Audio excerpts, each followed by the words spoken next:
Today's hearing will come to order. Today we're going to focus on cost and impact of the utility MACT rule, or as EPA prefers to call it, the Mercury and Air Toxics Standard.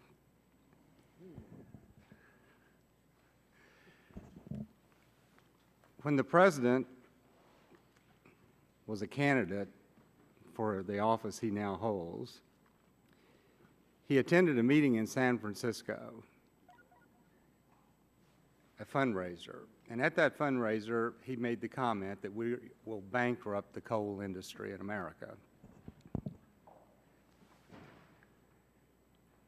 While his administration was unsuccessful in passing the cap and trade legislation, the President was quoted after that failure saying that there's more than one way to skin a cat. And he was right, because EPA did become the lead agency to significantly damage the coal industry in America, the industry that provides the base load for electricity in this country. And when I talk about the coal industry, I'm talking about the coal mining industry, yes. I'm talking about utilities that burn coal as well. And with this new rule, EPA has made it very clear that in this area, they're not concerned about, they're not setting environmental policy, they're setting energy policy for America. And more than one expert in the field has said that the stringency of the new unit electric generating units that use coal standard means that under this rule, not one new coal-fired plant can be built and meet these standards, because no one can get a warranty which is necessary to get the financing to build a unit because of the Franken plant standard that EPA is using. Now, the sad thing about it is, when we ask about the cost of this regulation, EPA gives us no cost. In fact, they made the comment that that's not useful. But they did go out to the year 2016, and they said that in 2016, that this would cost $9.6 billion that year. And of course, that's calculated about you borrow the money to meet these requirements, and the payment on that year will be $9.6 billion. But we've repeatedly asked, we've sent questions, we've sent letters, we've called, asking for the total cost. And we still have no total cost. And we know that this is the most costly regulation relating to utilities that EPA has ever submitted. And the sad thing about it is they did not even look at the cost of lost jobs. They said that the total gigawatts lost as a result of this regulation be 4.6 gigawatts. And one company, First Energy, has announced in the last few days the closure of plants that equals 3.7 gigawatts from one company. So I think EPA is misleading the American people, and deliberately so.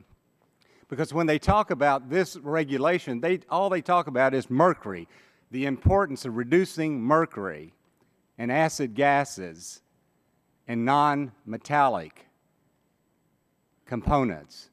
And yet when they did the benefit analysis of this rule, all of the benefits, with the exception of a very minute amount, comes from particulate matter, which was never even set out as a purpose of this regulation, to reduce particulate matter. Everyone you'll hear today will talk about, oh, the mercury and the, how important it is we reduce that, and the benefits from that are minute.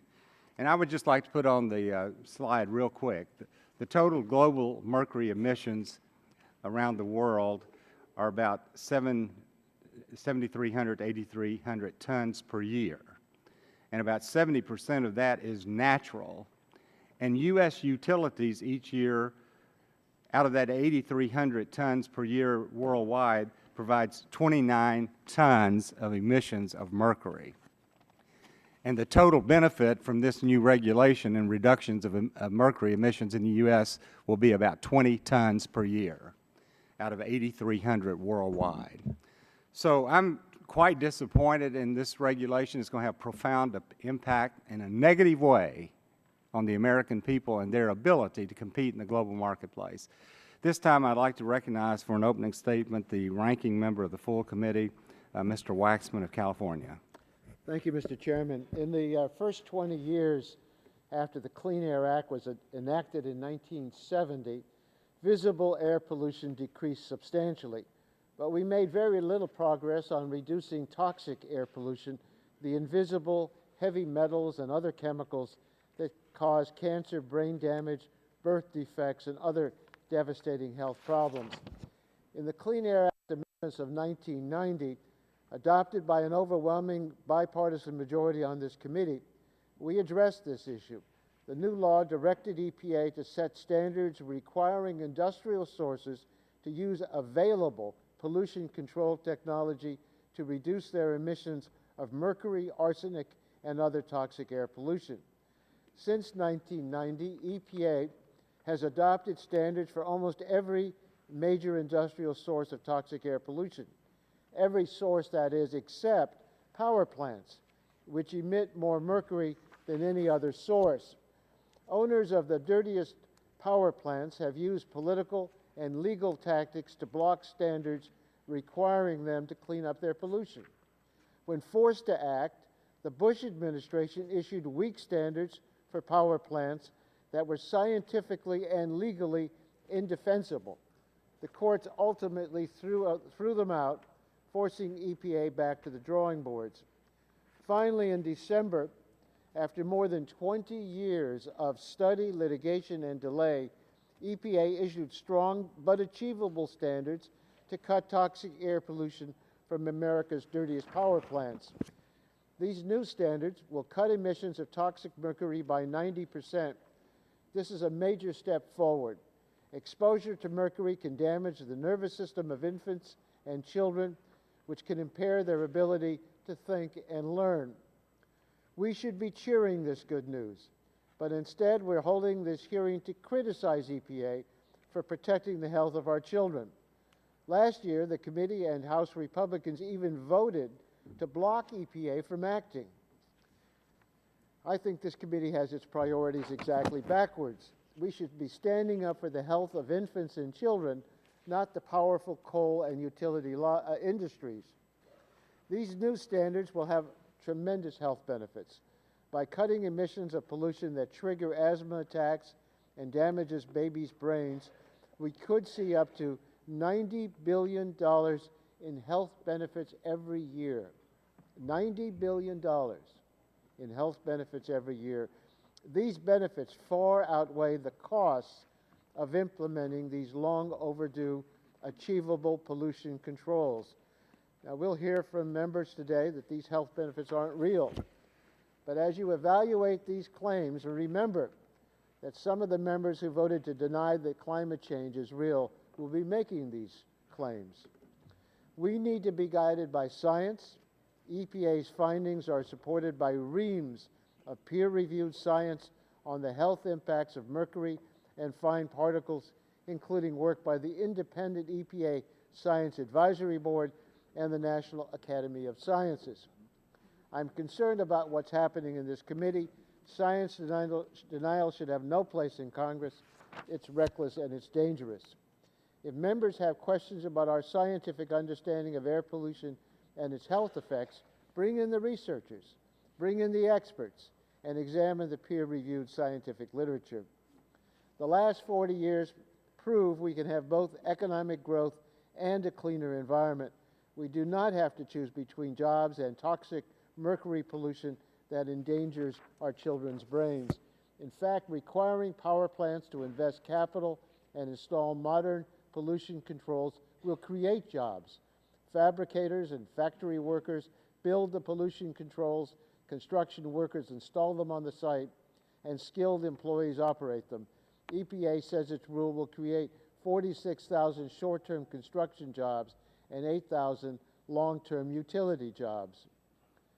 The EPA, that's even more than the XL pipeline will create in terms of jobs. The EPA rule will save American lives, protect our children from brain damage, clean up old polluting power plants, and even create jobs. I congratulate President Obama, Administrator Jackson, Assistant Administrator McCarthy, and the hardworking staff at EPA for finally getting the job done. Thank you, Mr. Chairman. Thank you. At this time, I recognize the gentleman from Texas, Mr. Barton, for 5 minutes for an opening statement. Thank you, Chairman Whitfield. Thank you, Ms. McCarthy, for once again coming before us. I have a prepared statement, and it's a very good prepared statement. I'm going to put it in the record, but I'm going to speak a little bit extemporaneously because I think this is a very important hearing. This utility MACT rule is the most expensive regulation that's ever been proposed on the American economy, as far as I can tell. The annual estimated cost for the first 5 years is approximately $10 billion a year. It's estimated that by 2020 we're going to have a loss of about 1.5 million jobs. And the question is, what are the benefits? Now, as you know, myself and others have sent a number of letters to you and the administrator, Mrs. Jackson, asking to try to flesh out these so-called benefits, these avoidable deaths and things of that sort. Mr. Waxman alluded to that in his opening statement. I have a letter that you that you signed to me. We received it 3 days ago, and it's the most extensive effort yet to try to comply with our request. So I want to give you a pat on the back for that. I've read it twice, and I honestly can tell you that I don't think you've told me anything. I think that we keep referring to these studies and these models. There's no real factual data in this response anywhere where they've gone out and done an emergency room study near a power plant and compared it to somebody who lives in Yosemite National Park or something. I mean, you go from wherever you think the dirtiest area is, wherever you think the cleanest area is, compare those over time, get a baseline for what the ambient environmental issues are, and then compare them. And these are all models based on assumptions, and they're written in a way that the average person's eyes just glaze over. Now, I'm going to keep trying. I'm going to keep trying to understand it, and I'm going to ask some people that are a lot smarter than me to take a look at it. But when Mr. Waxman said in his opening statement that these regulations could create 46,000 jobs, that's in this report that you put out with the ruling. And I looked at that, and when you delve down into it, it's because of the increased jobs created to comply with the rule. Now, the more regulation you have, the more compliance costs you're going to have, but you're going to have to hire people, but they don't produce anything. If I go out and hire a coal miner and he digs an additional ton of coal a day, and that coal is burned to create electricity, a product is developed that is saleable and that somebody uses. If I hire another compliance officer, he sits there and shuffles paperwork all day. Now, if the answer to our economic problem is more regulation so that we get more people hired for compliance, we could go out and start hiring people to go rob banks, so they'd have to hire more bank guards to protect against the bank robbers. You'd create jobs, but you'd shut the bank down. And, Madam Administrator, I'm afraid that's what we're doing right here. So I look forward to an honest debate. You're always honest in your answers. I appreciate that. But we have a fundamental disagreement about the result, and we hope to elaborate on that later. With that, I want to yield to Mr. Pompeo the remainder of my time. Thank you, Mr. Barton. You know, we'll hear a lot about studies and reports and data today, but we don't have to go very far from where I live to see the real-world impact of this rule. In Kansas, we've been trying to build a coal-fired power plant called Holcomb 2 for an awfully long time. It's been stopped by our former governor, our Secretary of HHS, through litigation. And this is a clean coal-fired power plant. This is a power plant that I would think environmentalists would advocate. We'll retire some older coal.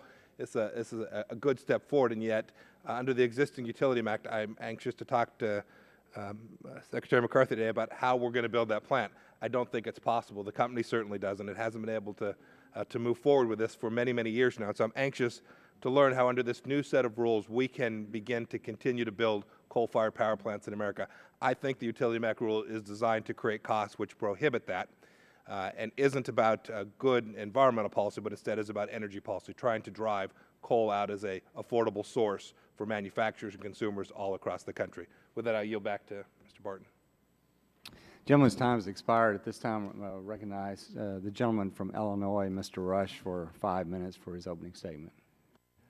Thank you, Mr. Chairman. Mr. Chairman, we're here today to hold yet another debate in a long series of subcommittee hearings on the costs associated with implementing the EPA's Utility MACT rules. And I'm curious to see if we will hear anything new or different from what we've already learned from the numerous hearings on this issue in the past. Mr. Chairman, I don't know, I feel a sense of serious schizophrenia kind of settling in on this committee because we've already passed the Train Act to delay the rules, and with the majority's votes, now we're saying, well, now that they're delayed, let's study it more. Let's look at the cost. And Mr. Chairman, in all the hearings that we've had in the past, we've heard industry say that implementing these Utility MACT rules will raise prices for everyone involved, and they advocate stalling and delaying these rules for 5 or 10 or 20 more years down the road in order to give themselves more time to plan and prepare for the new standards. Mr. Chairman, this schizophrenia in this committee, yesterday we were saying let's hurry up and pass the legislation to force the administration to, within 30 days, to approve the XL Keystone Pipeline. And now today, 24 hours later, we're saying, let's stop, let's wait, hold up. It reminds me of when I was in the service. Hurry up and wait. You were always running from here to there, running to the mess hall, running to this, running, and then you always had to wait in line. Let's hurry up and wait. So what we are doing here is, yesterday we were hurrying up, and today we're saying, let's wait. And those who subscribe to this hurry up and wait tactic say that because many in the industry are not prepared for these new rules, they will have to shut down many old plants and spend money investing in retrofits and upgrades so they will be in compliance with the new MACT rules. Mr. Chairman, these folks have had years and years and years to prepare for these new rules. I'm as sensitive to the issue of higher energy costs as anyone on the subcommittee. My constituents that I represent will suffer disproportionately when their heat and energy bills eat up a larger share of their hard-earned paycheck. But I believe it's a cop-out that we should scrap or to delay these new EPA rules and give those who've been caught flat-footed more time to catch up to their more forward-thinking industry counterparts. Again, Mr. Chairman, my utility, Commonwealth Edison, Exelon, my utility, they've already retrofitted their plants. They've invested over $1 billion. They were out in front of this. Now you're telling them that they didn't have to invest all that money and they didn't have to take a very progressive and forward view. You're telling my constituents that what has happened is meaningless.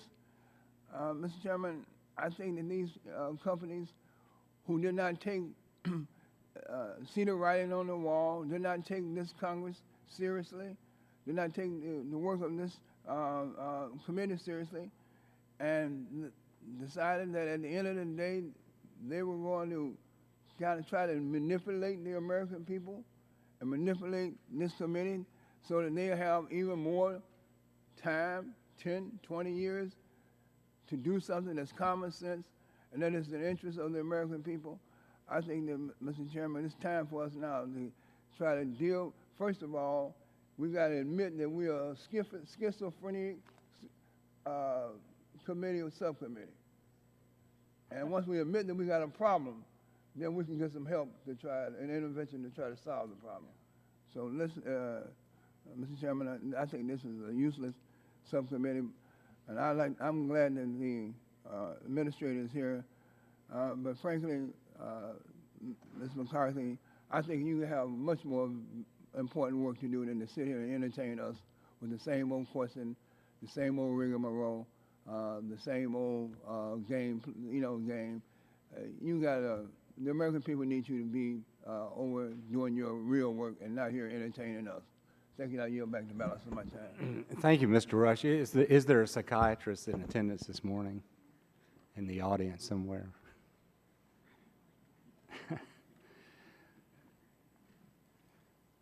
Well, we have one person on the first panel this morning, and that's the Honorable Gina McCarthy, who's the Assistant Administrator for Air and Radiation, U.S. Environmental Protection Agency. Ms. McCarthy, thank you for joining us again today. We appreciate your taking time to come and talk about the utility MACT, or mercury, or MATS, as you all call it. And you're recognized for a period of 5 minutes, and at the end of that time, then we'll go into a question and answer period. So you're recognized for 5 minutes. Thank you, Chairman Whitfield, Ranking Member Rush, members of the committee. I really appreciate the opportunity to testify before you today. Last December, EPA finalized the Mercury and Air Toxic Standards, MATS. These standards, required by the Clean Air Act, are the first national standards to protect American families from power plant emissions of mercury and other toxic air pollutions like arsenic, acid gases, nickel, selenium, and cyanide. These long overdue standards will help make our children and our communities healthier. MATS will eliminate 20 tons of mercury emissions and hundreds of thousands of tons of acid gas and toxic pollution each year. The control equipment that reduces these toxic emissions also will reduce fine particle pollution. As a result, MATS will help protect children and adults from the effects of exposure to toxic air pollution, saving thousands of lives and preventing more than 100,000 heart and asthma attacks each year. We project that the annual public health benefits for MATS are $37 to $90 billion, far outweighing the annual projected cost of $9.6 billion. Technically, we know how to achieve these reductions. MATS relies on widely available, proven pollution controls that are already in use at more than half of the nation's coal-fired power plants. These standards are affordable. EPA projects that electricity prices on average will rise only 3% as a result of MATS. With MATS and the cross-state rule combined, rates are projected to be well within the range of normal historic fluctuations, as this graph that's projected and that's in my written comments shows. In addition, the updated standard will support thousands of good jobs for American workers who will be hired to build, install, and then operate the pollution control equipment. Furthermore, the country can achieve these reductions while maintaining a strong and reliable electric grid. Several EPA and Department of Energy analysis conclude that MATs will not adversely affect capacity reserve margins in any region of the country. A January 2012 Congressional Research Service report reached similar conclusions. The reliability concerns we heard were largely tied to concerns that 3 years were not enough time for compliance. We addressed those concerns. Sources would generally have over 4 years until the spring of 2016 to comply with MATs, and reliability critical units will have the opportunity for an additional year. All power plants will have at least 3 years. That's the compliance date that we establish in the rules under the Clean Air Act. In addition, state or local permitting authorities can grant that additional year under certain circumstances. And EPA recommends in its rule that this fourth year be broadly available to sources that require it for a wide range of activities, including constructing replacement power, upgrading transmission lines, maintaining reliability while other sources complete their compliance activities.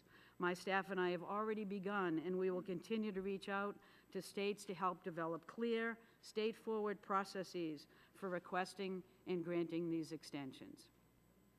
Additionally, EPA is providing a well-defined pathway for reliability critical units to get up to an additional year beyond the 4 years mentioned above by obtaining a schedule to achieve compliance within an additional year. This pathway is set forth in a policy memorandum from EPA's Office of Enforcement and Compliance Assurance. While we don't foresee problems with the country maintaining a reliable electric grid as a result of our rules, we do believe that extra vigilance is appropriate to identify and address any potential localized reliability concerns that might arise.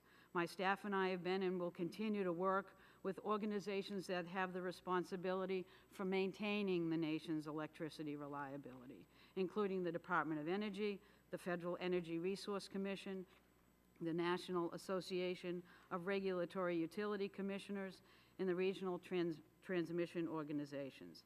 We're working to help power plant owners understand their responsibilities and remain confident that together we do have the tools to address any challenges that may arise in connection with the implementation of the mercury and air toxic standard. In summary, EPA's final MAT standard will reduce emissions of toxic air pollution from power plants. They'll lead to healthier communities and a safer environment. For 40 years, we've been able to implement the Clean Air Act. We've been able to continue to grow the American economy, and we have kept the lights on. MATs will not change that. Thank you for the opportunity to testify, and I look forward to answering your questions. Thank you, Ms. McCarthy. We appreciate your testimony very much. In the analysis that you provided the committee and that we've seen publicly, you indicate that the annualized cost of this new regulation in the year 2015 will be $9.4 billion. And then you said that in 2020, it would be $8.6 billion. In 2030, it would be $7.4 billion. How do you develop those annualized costs if you don't know what the total cost will be? Well, EPA follows the best practices as well as OMB guidance to develop the costs and benefits information. And we use a standard best management practices for understanding what those annualized costs are. And what is the total cost? I do not have, the figures that you're asking me for, actually, Congressman Upton asked us for as well. Those are costs that we don't establish or So you don't have a total cost for this regulation? We have an annualized cost because the purpose of the cost But what's the benefit annualized cost in analysis is compare 2016? costs and benefits. What's the annualized cost 2016? Not, the $9.6 billion is the annualized cost in 2016. That's compared to the $9.4 annualized billion in benefit. 2015? I'm sorry? $9.4 billion in 2015. What's 2016? I believe it's 2016, but we can double check. Well, what's 2017? It would be less, but I don't have that exact figure. Do you have 2018? No, we used 2016 as the snapshot to compare both Now, costs when you and look at these benefits, costs, because that, it was the most which conservative you don't know approach. the answer to, you don't know the total cost. When you look at cost, we have a number of letters from companies that have already announced they're closing down various coal-fired plants as a result of these regulations. Do you look at cost? Do you include the cost of a person who loses their job because of this regulation? We, in terms of our cost calculations, we look at the costs associated with the control equipment being purchased and installed. We look at the price of electricity and the changes. But what that about that would lost make. jobs? Do you look at that cost? We actually estimate in our analysis that this will actually create both short-term and long-term jobs. Do you It look will at the produce lost jobs, the cost of that? We look at benefits associated with increased job growth. Increased jobs, but do you look at lost jobs, the cost of that? Do you look at the cost of a person who loses their health insurance and their family loses their health insurance? Do you consider that as a cost? I understand what you're asking, Mr. Chairman, but in this rule, we estimated that it would increase jobs, both short-term Okay. and long-term. So you say it's going to increase jobs. We have plenty of experts who say it's going to lose jobs. But I find it rather appalling that this agency would issue a rule this widespread, this costly, and not even know what the total costs are. I mean, it's almost unbelievable that you would do this. And then, you know, another thing that's quite disturbing is just the name that you give it, mercury, air toxic, the MACTs. And every time we hear people talking about it, we talk about, oh, we're reducing mercury, we're reducing the acid gas, we're reducing the non-metallic components. And yet all of the analysis indicate that the dollar value of the benefits from the reductions of those are almost nil. That if you didn't have the co-benefit of the reduction of the particulate matter, you wouldn't have any benefit of any size. I mean, it appears to me it's misleading the American people. I know we have Mr. Hitchcock from the evangelical group here who've been running ads in various members' districts about how dangerous it is about this mercury reduction, that it's important that we reduce mercury.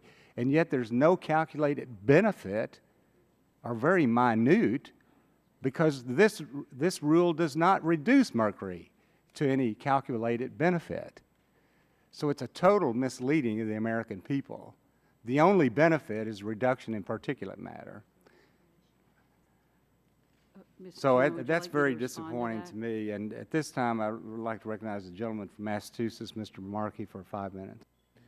And I thank you, Mr. Chairman, and I thank the ranking member, Mr. Rush, for allowing me this courtesy. In the movie Groundhog Day, a weatherman named Phil Connors, played by Bill Murray, finds himself repeating the same day over and over and over again.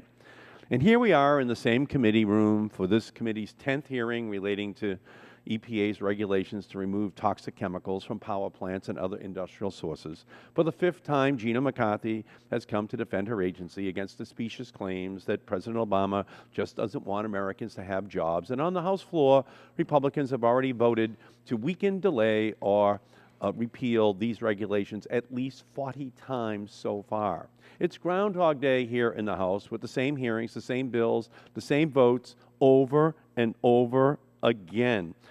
Puxatawny Phil saw his shadow, 6 more weeks of winter. Ms. McCarthy, you're just like Puxatawny Phil, but you have 8 more months of appearances before this committee to say the same thing over and over and over again. That is their plan. Clearly, this is a Republican majority that has run out of new bad ideas, so they've just decided to recycle all of their old bad ideas. This may be the only type of recycling which the Republicans actually support. Of course, at each of these hearings, Republicans claim over and over again that America must choose between air conditioning and air quality. They tell us that we have to choose between pollution and power plants. But the Republicans are giving us a false choice. We may not have to choose between manufacturing and mercury. We do not have to choose between concrete and cancer. We do not have to choose between the next generation and generators. Just yesterday, in this very committee, during the debate on the Keystone Pipeline, the Republicans said we should just ignore the environment, ignore pipeline safety, ignore public health, ignore the fact that none of the oil or fuel from this pipeline will stay in this country and benefit our citizens. And why do none of these things matter? Because of jobs, the majority says. Republicans even accuse Democrats of not liking the blue-collar jobs they say the Keystone Pipeline will create.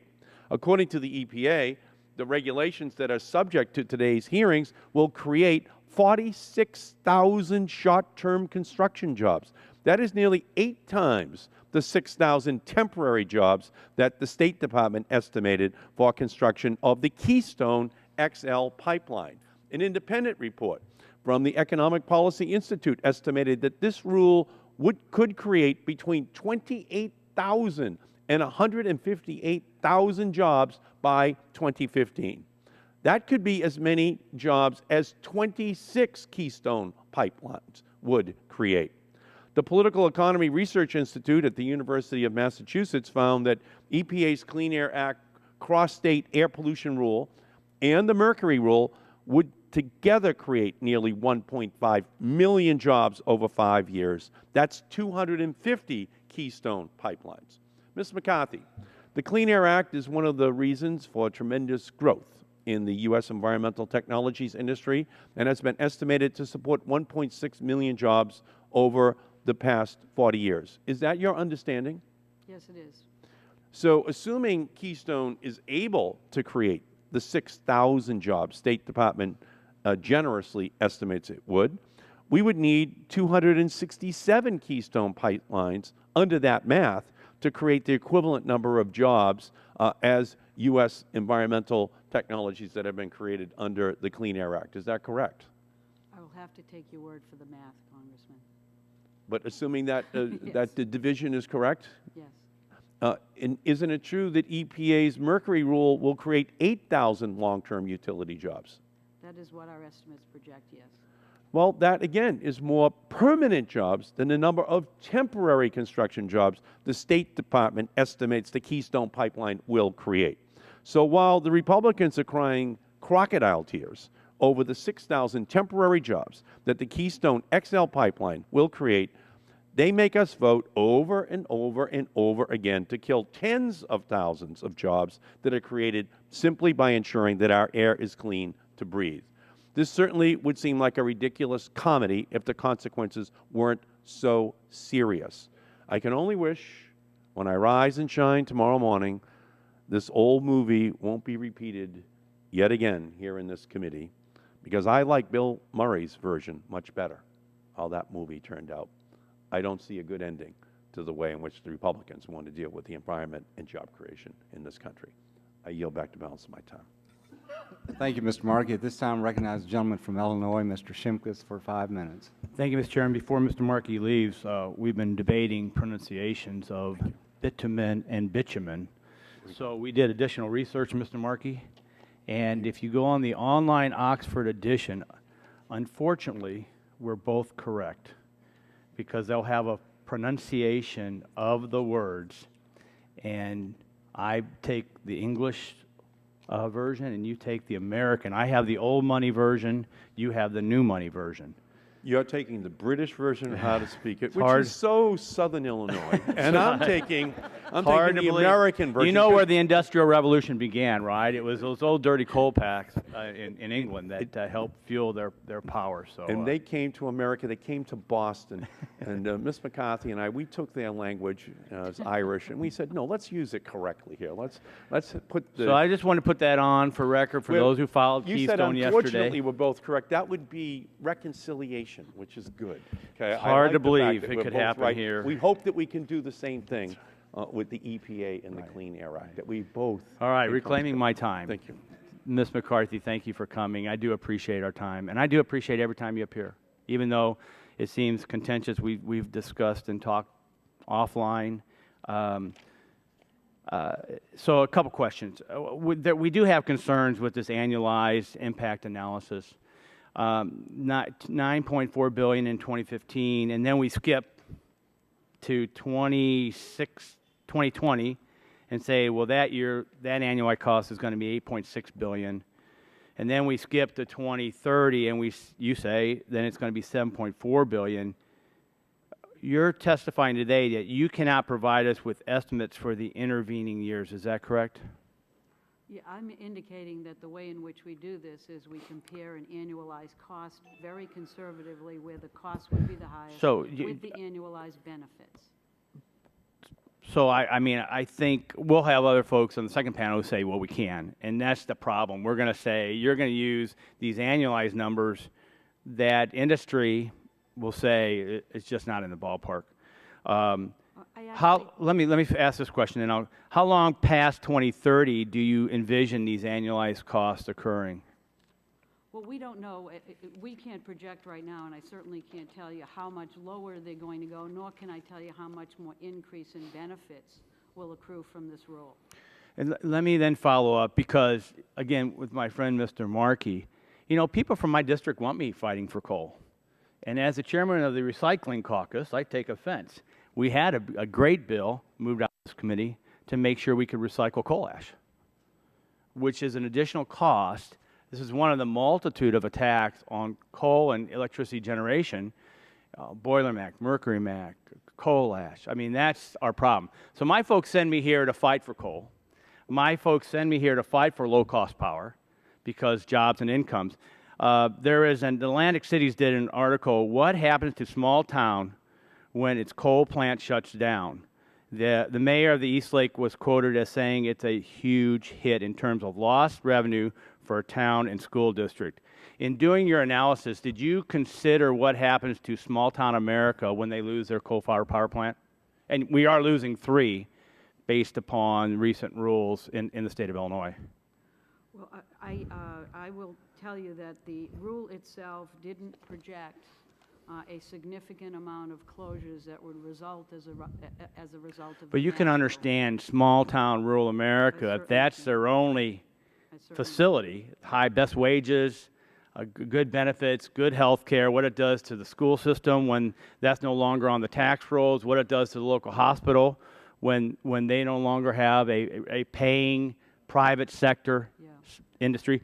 Kind of follows up to on the next panel, we have a representative from the Navajo Nation who says this rule will be cataclysmic to the Navajo Nation.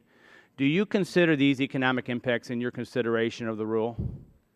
We certainly take a look, and we are able to take a look nationally and regionally at what the impacts of the rule might be in terms of electricity capacity. We're also working really closely with local communities, with the Navajo in particular. I was there last week at the Navajo generating station. We're looking at these rules. And if I can reclaim my time, I have 19 seconds. Their testimony will say you have not worked with them. So we need to get a meeting of the minds. And just to finalize, you know, Mr. Markey's tirade on the Keystone XL pipeline. Remember, it's the plumbers and pipe fitters who support the Keystone Pipeline, Laborers International, the AFL-CIO, International Brotherhood of Teamsters, International Brother of Electrical Workers, operating engineers, many who support me. I'm a pro-labor, building, construction, trade guy. So they're barking up the wrong tree for trying to stop the Keystone Pipeline. I yield back. At this time, I recognize the gentleman from Michigan, Mr. Dingell, for 5 minutes of questionings. I thank you for your courtesy, and I commend you for this hearing. Administrator McCarthy, first I'd like to welcome you back to the subcommittee. I appreciate your willingness and patience to answer questions. I would also like to thank you for taking time last year to meet with 2 utilities from my home state of Michigan, DTE and CMS. And I'm appreciative of the fact that you were able to take the time to listen to their concerns. Administrator McCarthy, you may know I wrote a letter last December along with Senators Levin and Stabenow to Administrator Jackson.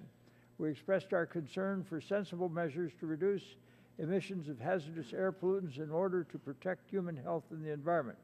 However, we also pointed out that some utilities may not have enough time to comply with emission standards. Can you inform us what steps EPA has taken to address that concern? I can, Mr. Dingle, and thank you for your letter. We received a lot of comment concerning the timeline and the rule. As I indicated in my opening statement, we not only provided the 3 years that we are allowed to provide under the Mass Rule for compliance, but we also directed states and provided guidance to them to be very forward-leaning in terms of making available the 4th year for units that You actually in have order to- potential for 4 and for perhaps four. for 5 years. in And that. we also developed an enforcement policy to utilize an administrative order that could provide a 5th year for reliability critical units. Thank you, ma'am. Now, in order for the utilities to request a 1-year extension to comply with the new rule, what specific requirements or commitments will utilities have to meet in order to receive an extension? I won't object if you want to submit that to us for the record. I'm more than happy to do that. Now, I Thank know you. that the final rule has not yet been published in the Federal Register, but have any utilities contacted you to discuss the process of requesting a 1-year extension discussed in the final rule? In other words, could you submit for the record to us what the utilities will have to do to procure that extension? We will. I just submit that to the record, please. Now, as utilities prepare to upgrade their larger facilities and meet the new rule, some of these facilities will have to be taken offline in order to install the new technologies. While these larger facilities are offline, utilities may have to depend on older facilities in order to meet the base and peak demand. These older facilities will not likely be upgraded to meet the new rules. Now here comes the rub. As utilities are going to go through this retrofitting process, can they apply for a waiver for the older facilities to operate beyond the 3 years to ensure reliability during the transition? Yes or no? Yes, Would you submit for the record how that would be done, please? we will. Now, Madam Administrator, I understand that there have been 2 instances where the Department of Energy required utilities to reactivate generation facilities in order to meet reliability requirements. These facilities were not in compliance with clean air requirements, and it's my understanding that they were subsequently fined by EPA.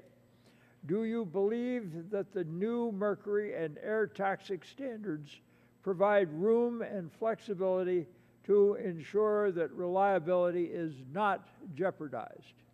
We will work together, Mr. Dingle, and I'll provide you information on the case that you've referenced. I do not believe that EPA fined that facility, but there certainly is a concern that those issues raise, and we'll address those to you in written comment. I thank you for that. I would also like to see sufficient attention given to that we could have a good answer to those questions in the record. And if you would submit that for the record, it would be much appreciated, because there's a great deal of concern amongst the utilities on this particular matter.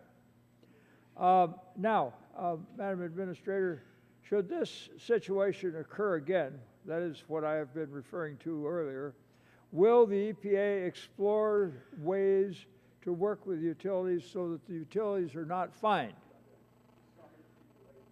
We are exploring with them the issues that they're facing and how to face those challenges together right now. We are raising these issues. We're working with the regional transmission organizations. We're working with each of the states and with individual utilities right now to ensure that there is a pathway forward where we will absolutely be able to provide reliable, cost-effective electricity and achieve compliance with these rules. Now, Madam Administrator, I note that you have a number of agencies, federal, state, EPA, and also you have to address the concerns of the Department of Energy, which has its reliability responsibilities. You have said, and this is comforting to me, that you are working with the utilities. But it appears to me to be very necessary that you should also be working, for example, with the Department of Energy, with the several state agencies, perhaps with the reliability councils and others, so that you can achieve the necessary purposes of avoiding fining utilities behaving in good faith but trying to serve a number of different masters. Can EPA give us assurance that you will be working with these other agencies as well as the utilities to avoid this kind of situation. I can provide that assurance, and the President directed the agencies to work together, and we are doing that. Thank you, Madam Administrator. Mr. Chairman, you've been most courteous. I'm 1 minute over time, and I thank you. Thank you. At this time, I recognize the gentleman from Texas, Dr. Burgess, for 5 minutes. Thank you, Mr. Chairman, and You satisfied with the way they work? thank Ms. McCarthy for being here again. Can we talk for just a minute about the energy policy that is being followed by this administration? Of course, we got some clues 4 years ago when President Obama was running for president, and he said, so if somebody wants to build a coal-fired power plant, they can. It's just that we will bankrupt them. So could a new coal-fired power plant be built today that meets the new utility MACT rule, or is the EPA effectively taking coal off the table for our future energy portfolio, consistent with what President Obama said when he was running for president? Well, let me just say that we believe that you could not only construct a new coal facility that meets the new coal standards, but we believe there is an existing facility that already does achieve the toxic standards in this rule. No surprise that not everyone agrees with that. We may hear some testimony in the second panel that provides some additional insight into that. Let me ask you this. I come from a part of the country that does not produce coal. We do produce a fair amount of natural gas through a procedure known as hydraulic fracturing. Is the EPA planning further restrictions on the production of natural gas? Are you asking, are we looking at additional emissions rules relative to oil and gas? I'm just trying to be Correct. straightforward in answering Are the there going to question. be further restrictions placed on the production of natural gas through hydraulic fracturing that the EPA is now contemplating? Well, I can speak for the AIR program, and we are finalizing an oil and gas new source performance standard that does relate to oil and gas development. And That looks at emissions associated And when with will that appear? It is due to be finalized this spring. Well, is there, you just worry that you take coal out of the equation. A lot of people feel nuclear no longer belongs in our armamentarium. If natural gas is under assault as well, where do we get our energy? We've heard testimony in this committee last session of Congress when the Waxman-Markey bill was being debated that without energy, life is cold, brutal, and short. I think that's still true. So where are we going to get our energy if we take all of these sources off the table? I believe that the MATS rule that we're discussing today allows existing coal to continue to run. I believe it allows new coal to be sited and constructed. I believe that the rules we're contemplating on the oil and gas industry, on natural gas, will continue to allow natural gas to be utilized. The only thing we're doing in this rule in particular is using available cost-effective controls to minimize harmful emissions of toxic chemicals that are impacting American families. That does not mean that we are precluding any type of energy from being utilized or constructed. But on the one hand, it seems like you're eliminating other sources of energy, driving electrical suppliers to natural gas, and on the other hand, there are going to be new regulations that make this problematic as well. Not just in your department, but also on the studies of groundwater. And we want it to be safe, but at the same time, we know we have to have energy available. You know, we've talked before, and it doesn't take long in your testimony where you refer to asthmatics whose lives will be improved because of the things that you are doing. You didn't disappoint. It was in your third paragraph. Prevent 100,000 heart and asthma attacks each year. I just got to tell you, I do not believe that the EPA is serious about reducing asthma in this country, because as someone who suffers from asthma, I can no longer buy an over-the-counter asthma inhaler. As of January 1st, you removed it.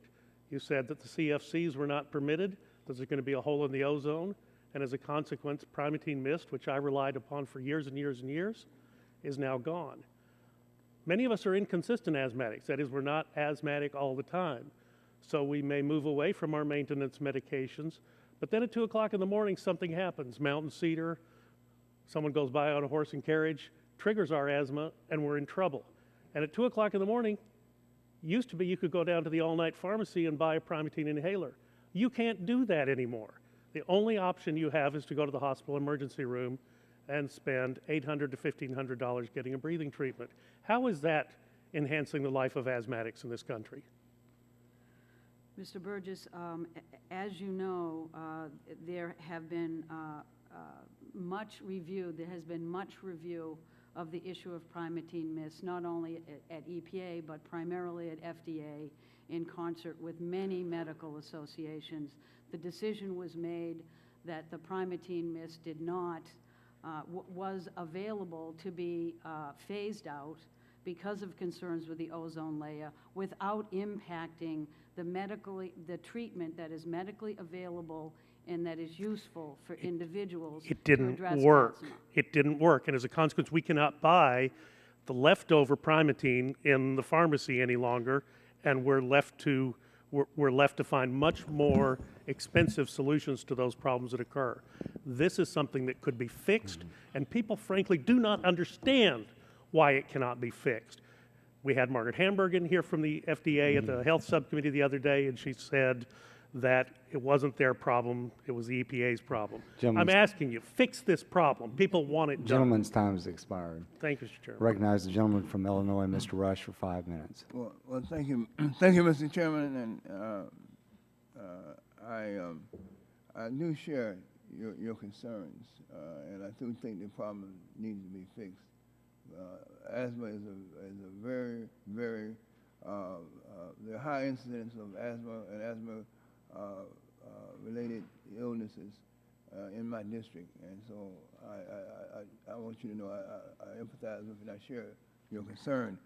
But along those lines, Ms. McCarthy, I know that this has been kind of a protracted struggle that you've been engaged in here with us, and but we're here today, and I welcome you again.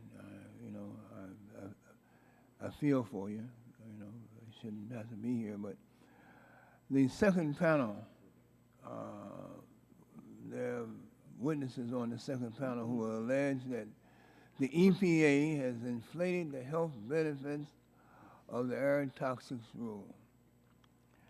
In particular, they argue that EPA has overestimated the value of reducing emissions of deadly fine particles, which are linked to asthma attacks, stroke, heart attacks, and premature deaths. Ms. McCarthy, do you have a response to these allegations, and would you share your responses? Thank you. I would respond by saying that EPA did its best job working with congressional panels who did a peer-reviewed study of how we do our cost and benefits approach. There are clearly benefits associated with the reduction of toxic emissions of mercury, arsenic, cyanide. Many of those toxic emissions and those benefits cannot be specifically calculated because of data and methodology problems. It doesn't mean that mercury doesn't cause neurological challenges for our children. We calculate those as best we can. But we also identified that the control technologies that are going to be put in place as a result of this rule also bring benefits associated with reductions in particulate matter. We counted those reductions. We used the best available science, both the science that is being driven by our peer-reviewed literature, by our guidance with our Office of Management and Budget. We used the exact, most transparent way of calculating those, and we included them in benefits. There is no reason to deny the public the numbers associated with the full suite of public health benefits that are accrued as a result of this rule, just because the rule itself isn't targeting those reductions. It is coming with the rule itself, and that is what is driving significant public health benefits, as well as those benefits we just can't calculate that stem from reduction of toxic pollution that is impacting children and adults in this country. I think that should put to rest this fallacy that's being perpetuated, you know, at each one of these hearings, each one of your appearances. Mr. Chairman, these are all real benefits to real people. People should know about them, and we're telling them about the benefits. Thank you. Thank you. Last year, in September, the committee in the full House passed the Train Act that nullifies the EPA's mercury air standard or air toxics rules, requiring the EPA to start from scratch. It prohibits the EPA from issuing a new rule for at least 2 years and bars implementation for at least 5 years. I can't, it doesn't make sense. I can't seem to see the rhyme or the reason that this committee, the subcommittee, never, ever had a hearing on the public health implications of nullifying these rules before passing the bill. So, Ms. McCarthy, just for the record, how would nullifying the mercury and air toxics rules affect public health? The mercury and air toxics rules are now 20 years overdue. If we are denied the ability to move this rule forward and implement it, you are denying significant public health improvements that Congress anticipated that EPA would produce for the American public. You are denying the ability for us to move forward with cost-effective rules that will actually provide healthier families and healthier communities across the entire United States. Thank you. I yield back. Thank you. At this time, I recognize the gentleman from Texas, Mr. Barton, for 5 minutes.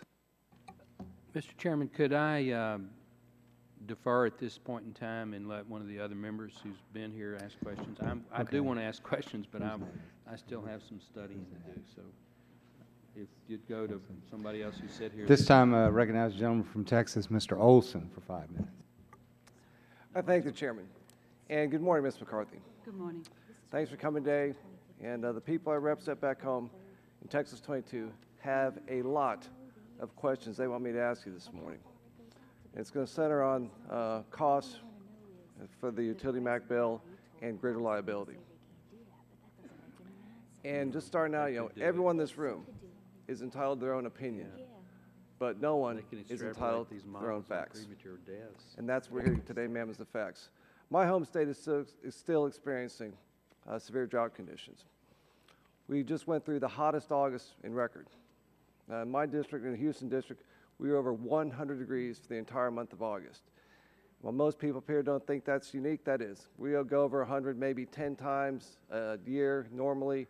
We have 100% humidity a lot longer than that. But experts are going to predict that this pattern is going to continue. And so reliability of the grid is particularly important.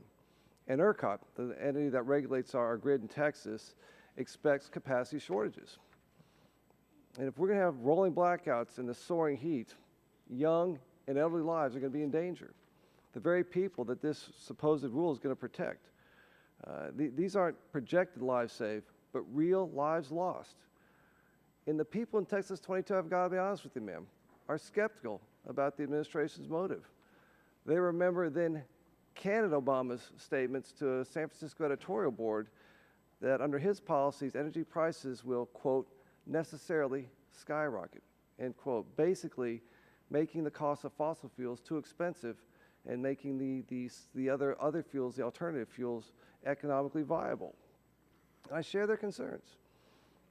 EPA claims that the benefits of this bill are $90 billion, but the experts say that the benefits to the mercury are much, much lower, $500,000 a year. And just I've got a little chart here, just focusing on the mercury issue.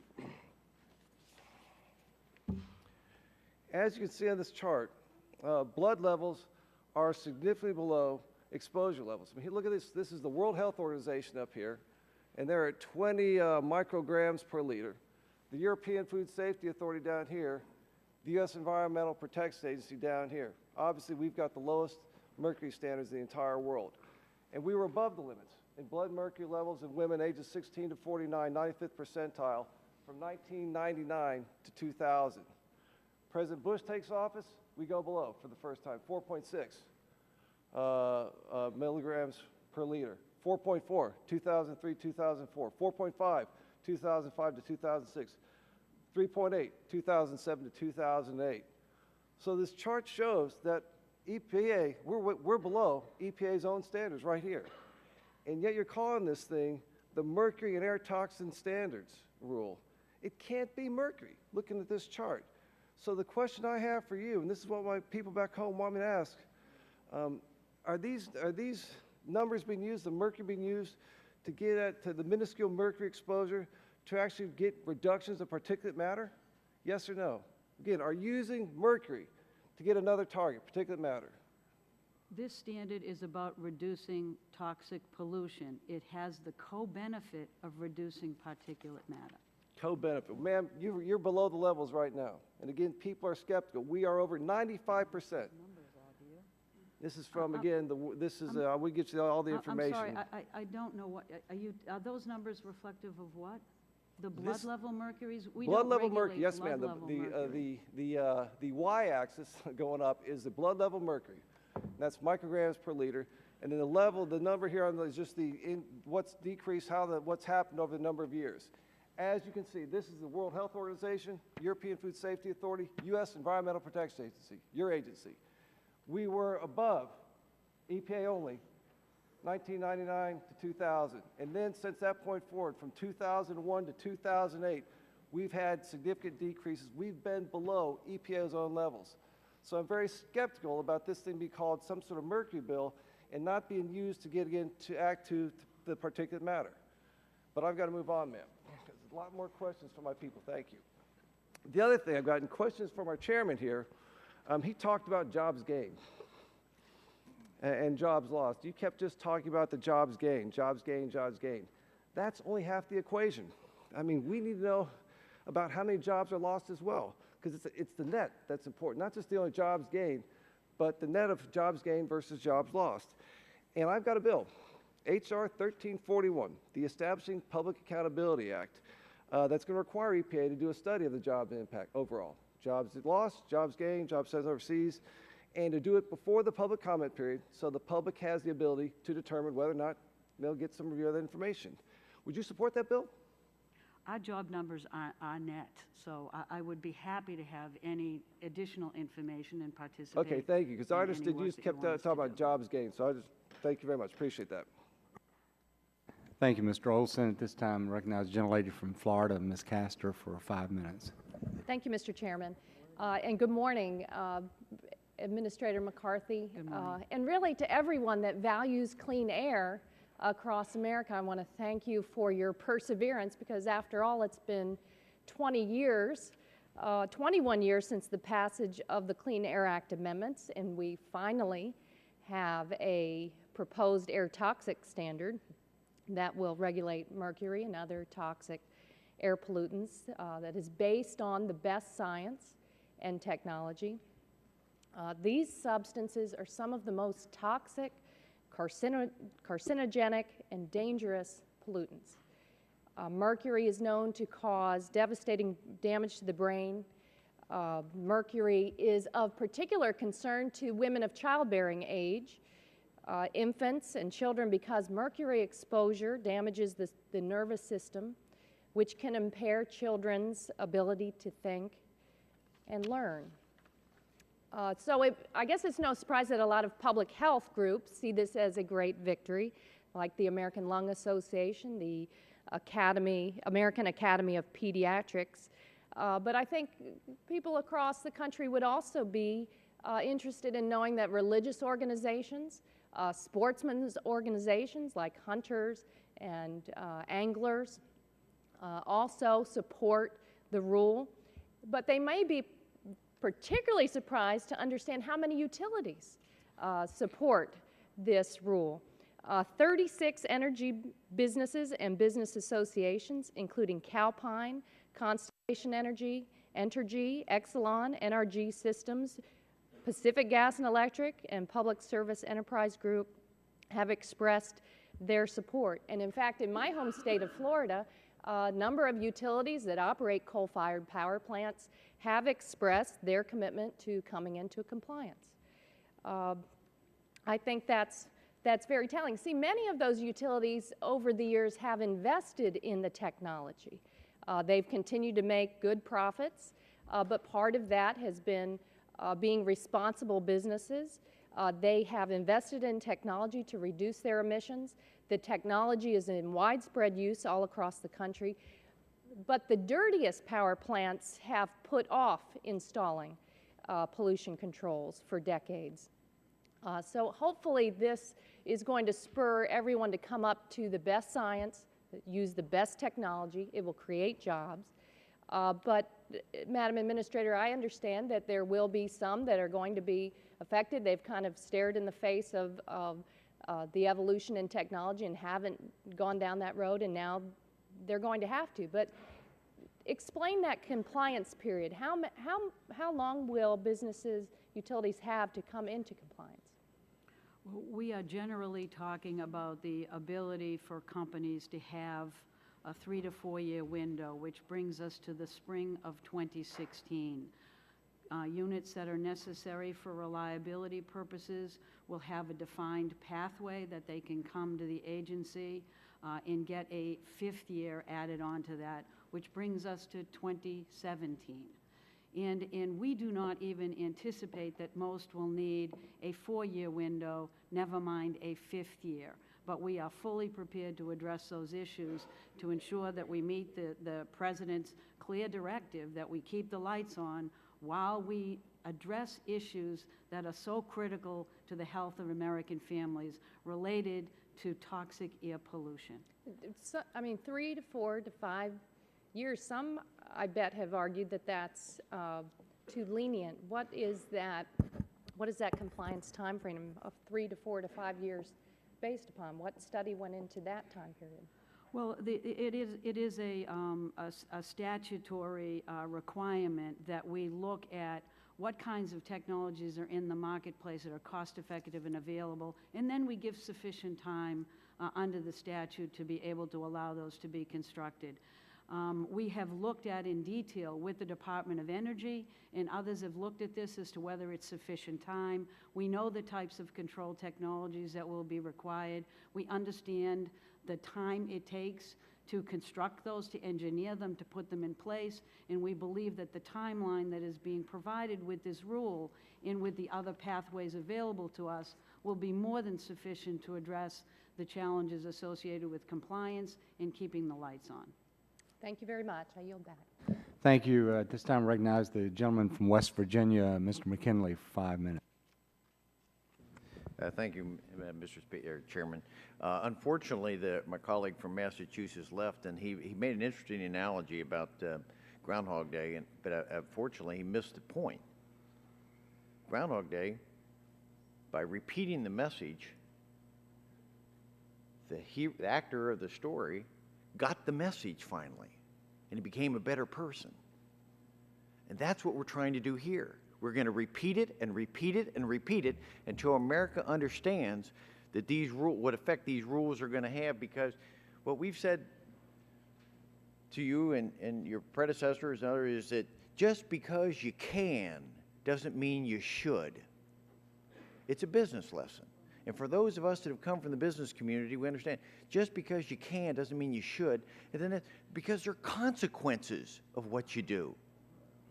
So, for example, powerhouses all across America are shutting down because of the onslaught of EPA rules. Just, if I could just show you, here's for visual for people to understand. Here are the plants that are going to be closing across America because short time frame and the rules are simply too severe to comply. Just this morning, The company announced 3 more powerhouses are going to close, in addition to the 6 they already have. Hundreds of jobs are going to be lost, health care benefits. Nationally, you can see the drama that will play out. But curiously, last December, in your own testimony and then today again, you said that you only think the loss of gigawatts will only be in the neighborhood of 4.7 gigawatts. But yet, every other group in America that have studied this has said that you are grossly misleading the American public and concealing information apparently from Congress, because your number is down here where all the others are up in a much higher level. I think there's a real question about your capability of doing your own mathematics. Some have said it could be as high as 75 gigawatts, not 4.7.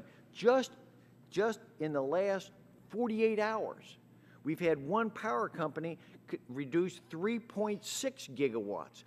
Earlier this year, AEP came out and said 6 gigawatts. Between the two of them are 10. That's twice the number that you've suggested. It's so blatantly false what you're representing to us in this. And what you're doing is this war on coal is not just a war on coal in the industry, but it's a war on the miners and the families and the communities. You're devastating them with these kind of threats. But more importantly, what you have to understand, and we've heard it throughout this whole thing, has been the increased cost of utilities. You say 3%. Utilities companies are saying 13 to 15%. Again, what are we supposed to believe? Your numbers that you keep giving us are flawed, and they're proven out time and time again as being unreliable. Just in the last 10 years, half of the American families have seen their energy costs double, and you're saying it's only going to increase 3%. Now, I wish what you would do is the EPA, all of you, would take some of your resources and look at where possibly the real culprit is, and that cost, and bear that in mind. All the quotes that we keep hearing coming from the other side of the aisle talk about asthma, heart, but no one differentiates between outdoor air and indoor air quality. You look surprised. Have you considered indoor air quality? Do you understand that 90% of our hours that we're on this planet, 90% of our day is spent in a building? Only 10% in that outdoor air quality. 90%, 60% of it's in our homes. We have 56 million children and families to go into a school building every day and deal with bad air quality. Indoor air quality is one of the biggest issues we should be addressing. And when we talk about the asthma conditions that occur, why don't we look at the fact that historically, with all the drops in all of the contaminants that are occurring across America, asthma is increasing. All this money that's being spent by the powerhouses to reduce a particular matter, whether it's NOx, SOx, or whatever it's going to be in the air to contribute to that, has not been offset the fact that asthma has actually increased across America. I'd like to see you spend some time to do the research to find out what that's about. Instead of spending, we have 700 powerhouses in America that need to be upgraded. And for you to say $9.4 billion annually is just patently preposterous. Everyone in this room that has any sense of engineering and facts knows that you can't do it for that amount of time. Unfortunately, my time has run out, but so I didn't get a chance. But I hope you can respond finally to some questions, issues that we've raised, because I've asked you for questions in the past for answers, and you've not gotten back to me. Thank you. This time, I'd like to recognize the gentleman from California, Mr. Waxman, for 5 minutes. Thank you, Mr. Chairman. The idea that EPA requirements to clean up air pollution will hurt the economy and kill jobs is now a Republican economic dogma. But these are the same doom and gloom scenarios we have heard from industry since the Clean Air Act was first adopted in 1970, and none of them have come true. The truth is it takes workers to install new pollution controls and construct cleaner power plants. That's why groups representing over 125,000 U.S. businesses support the air toxic standards. And, Mr. Chairman, I'd like to make a unanimous consent request to insert this letter of support into the record. During a recent call with investors in discussing the effects of the mercury and air toxics rule, American Electric Power CEO Michael Morris even stated, quote, "Once you put capital money to work, jobs are created," end quote. EPA has come to the same conclusion.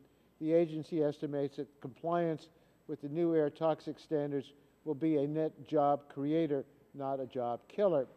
Ms. McCarthy, how many jobs could be created as power companies comply with the new standards?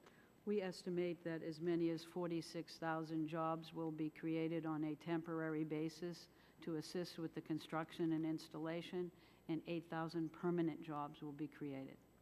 Can you explain how complying with these new air toxics standards will create jobs? Yes, because the standards will require, in particular, some of the small, inefficient coal-fired facilities to make a choice between continuing to run and investing. There are a number of facilities that will need to install control equipment. That will mean engineering jobs. That will mean construction jobs. We estimate that there will be investments made, as we indicated, up to $9.6 million in 2016 alone.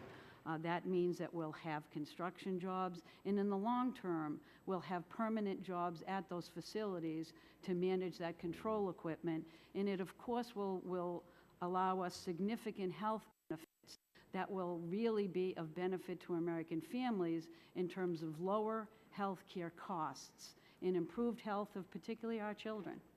Thank you. As economist Josh Bivens will point out in the second panel, these regulations are expected to have particularly positive effects under current economic conditions. American industry isn't short of cash. It is short of demand for its products, and spending capital to hire workers and buy equipment injects desperately needed cash into the economy, stimulating demand. The record bears this out. Over the last 40 years, the economy has continued to grow as EPA has set new standards to cut air pollution from every industrial sector. Can you discuss some other examples of how implementing the Clean Air Act has created jobs in engineering, manufacturing, construction, and other highly skilled areas? I certainly can, and there have been studies done of this, which we're happy to provide to the committee. But you look at everything from car rules, including the ones that we're contemplating now, that are leading to new, cost-effective cars available to people that save them money. We are looking at the installation of catalytic converters that actually significantly helped to reduce emissions from cars, that led to the growth of industries in the United States that are now exporting to other countries. There is great documentation about our rules initiating expertise in innovation and technology improvement that is bringing world-class industries developing in the United States that then export to other countries. Control technologies in the air pollution sector are, for the most part, have been designed in the United States, manufactured in the United States. A lot of that has been driven by the requirements under the Clean Air Act. In addition to the overblown rhetoric about the impact of this rule on jobs, some have warned that this rule will cause electricity prices to skyrocket. EPA estimates that the rule will cause electricity prices to increase by just 3% on average by 2015, falling to 2% by 2020 and less than 1% by 2030. Can you put this 3% increase in context for us? I can. It's well within the normal fluctuations that we have seen, and it's the increase that we would estimate as a result of this rule is less than what folks would have paid in 2009 for electricity. It translates into about $3 per household per month. Thank you, Mr. Chairman. Thank you. At this time, I recognize the gentleman from Kansas, Mr. Pompeo, for 5 minutes. Thank you, Mr. Chairman. Thank you, Ms. McCarthy, for being here today. Do any existing units currently meet the new unit standards? One. One. What plant is that? It's a plant in New Jersey. I think it's called Logan. Is this Logan 1? That's yeah, it's right. called Logan, refer to as Logan 1. So there's a single, of all the plants in the United States of America today, there is a single existing plant that meets these new requirements. Is that, did I ask the question correctly to get the answer I got from you? No, let me just indicate that we don't have all the information on all the plants in terms of whether or not they would comply. We are aware of one plant that I indicated Fair that enough. would meet this new source So to the standard. best of your There may be knowledge, with others. all of the data that you have, there is a single plant that you are aware of that currently would comply with the new That rules we have for it to be data built. to verify, that's Great. correct. I appreciate that. That's not very many. That's a far cry from what you've described as a process that can be accomplished in 3 to 5 years. Well, the good news is for the existing plants in those standards, there are many dozens and dozens, actually, that will comply out of the gate. Sure. I understand. In Kansas, we've got a plant we've been trying to build that has an existing air permit. It's been granted the permit. But because it was unable to break ground and begin construction, it is now going to be trapped under the new regulatory regime. And your rule is issued, I understand, made no exception for plants that already had existing permits granted, but because the Sierra Club and other folks took them to task for years, they weren't able to proceed. Have I got that correct as well? I would be happy to look into it in detail, but generally, if you're constructing a new facility and you haven't broken ground, you're obligated to meet new source facility standards. Right, that's their understanding as well. So we talked, Mr. Waxman asked you a question about cost. We'll have testimony today, and I've heard from folks back in the district about increasing costs of a penny a kilowatt hour, 3 cents a kilowatt. You talked about 3% as if it was nothing. I will tell you that when I was in business, we tried to take costs out every year. We had to require costs go down. When your energy costs go up by any amount, it enormously impacts your business and causes you to consider seriously about whether to continue to manufacture or produce chemicals here in the United States. Did you consider the economic impacts to all of those businesses that will be affected by the cost increase for electricity when you promulgated the rules? We did, to the extent that methodology allows, look at the cascading impact on other sectors, yes. And that impact was negligible. Do you think that there will be new coal-fired power plants built in the United States following the implementation of this rule? Actually, I don't make those predictions, so I would hesitate to do that based on my personal knowledge. If there are no new coal-fired power plants built in America following this rule, would you be willing to at least consider the possibility that it was a direct result of this rule that no such plants were ever built? Well, actually, our analysis did take a look at whether or not the MATS rule in and of itself would change the dynamic in terms of decisions about building new coal, and we do not believe that it will. Mr. McKinley showed you some data that refuted your assessment that only 4.7 gigawatts of energy will be lost as a result of this. You think that data is just wrong? We've already got First Energy's announcement. What is it about the data that Mr. McKinley presented you that you think causes that to be at such wide variance from your very low prediction about the impact of the rule on retiring facilities? I think that we have to acknowledge that there is a transition in the energy world. We have to acknowledge that low natural gas prices is causing a transition. And when these issues come up, and I'm sure they will consistently come up, you have to take a look at it and see what is actually happening. Whether it's the MATS rule or it's an overall business decision that's reflective of that transition. And we could walk through what happened with First Energy. But it appears to us on looking at this that First Energy is making a business decision. And what we are attempting to do is work with the RTOs, with the energy world to understand these dynamics so that we can be informed by this and ensure that the MATS rule can be complied with. But it is not changing the direction in which the industry is heading. I will tell you that First Energy disagrees with you. I mean, they're public statements. The folks who know the business best tell us that you are wrong about that. So their assessment is very different. So while you said you can't predict about what someone will do about a coal plant, apparently you can predict inside of a company's own business why it's making their own business decision better than the leaders of that business. Well, the units that they have announced that they are closing now 3 or 4 years in advance of being required to do it under the rule, and they're also an average of 53 years old. I've got one last question. new coal-fired power plants, have you talked to any of the contractors about whether they're prepared to issue certifications saying that they can meet these new rules?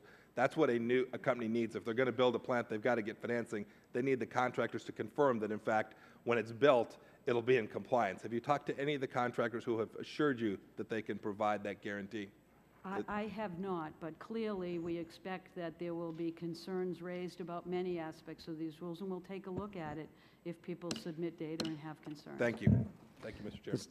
This time I'd like to recognize the gentleman from Texas, Mr. Green, for 5 minutes. Thank you, Mr. Chairman. Ms. McCarthy, welcome back. It's good to see you again. You too. I want to start by, like my colleague, Congressman Olson, we share East and Southeast Harris County together, and we're concerned about the reliability issues. Last year, Texas suffered 2 major reliability problems when we actually experienced rolling blackouts throughout the state. Since that time, EPA has issued the cross-state air pollution rule, which is something that our utilities had not anticipated having to comply with, and now the utility MACT rule on top of that. The North American Reliability Corporation recently looked at reserve margins in 18 regions covering the 48 mainland U.S. states and found that 2 regions, ERCOT in Texas, the Texas grid in New England, would experience planning margins below the NERC reference level of 15% in 2015. According to the Congressional Research Service, the data suggests that ERCOT may experience reliability problems, but the utility MACT would play a minor role. Of course, industry has different conclusions. Did you or EPA work with our regional grid, ERCOT, during the rulemaking process on the reliability issue? And if so, what were their concerns and how were they addressed? Actually, we did, and we continue to work with them. I think I would just point out that I believe the study that you identified was on the basis of the proposed rule. And because of the comments that we received, we made significant adjustments in that rule because of the data we received. And recent analysis does indicate, we believe, that the MATS rule will not impact resource capacity in any region. So I think the issues that were raised for ERCOT in the New England states are no longer considered in the same framework because of the changes that we made. Does ERCOT agree with you on that? We actually had them on a phone call last week with a number of the RTOs.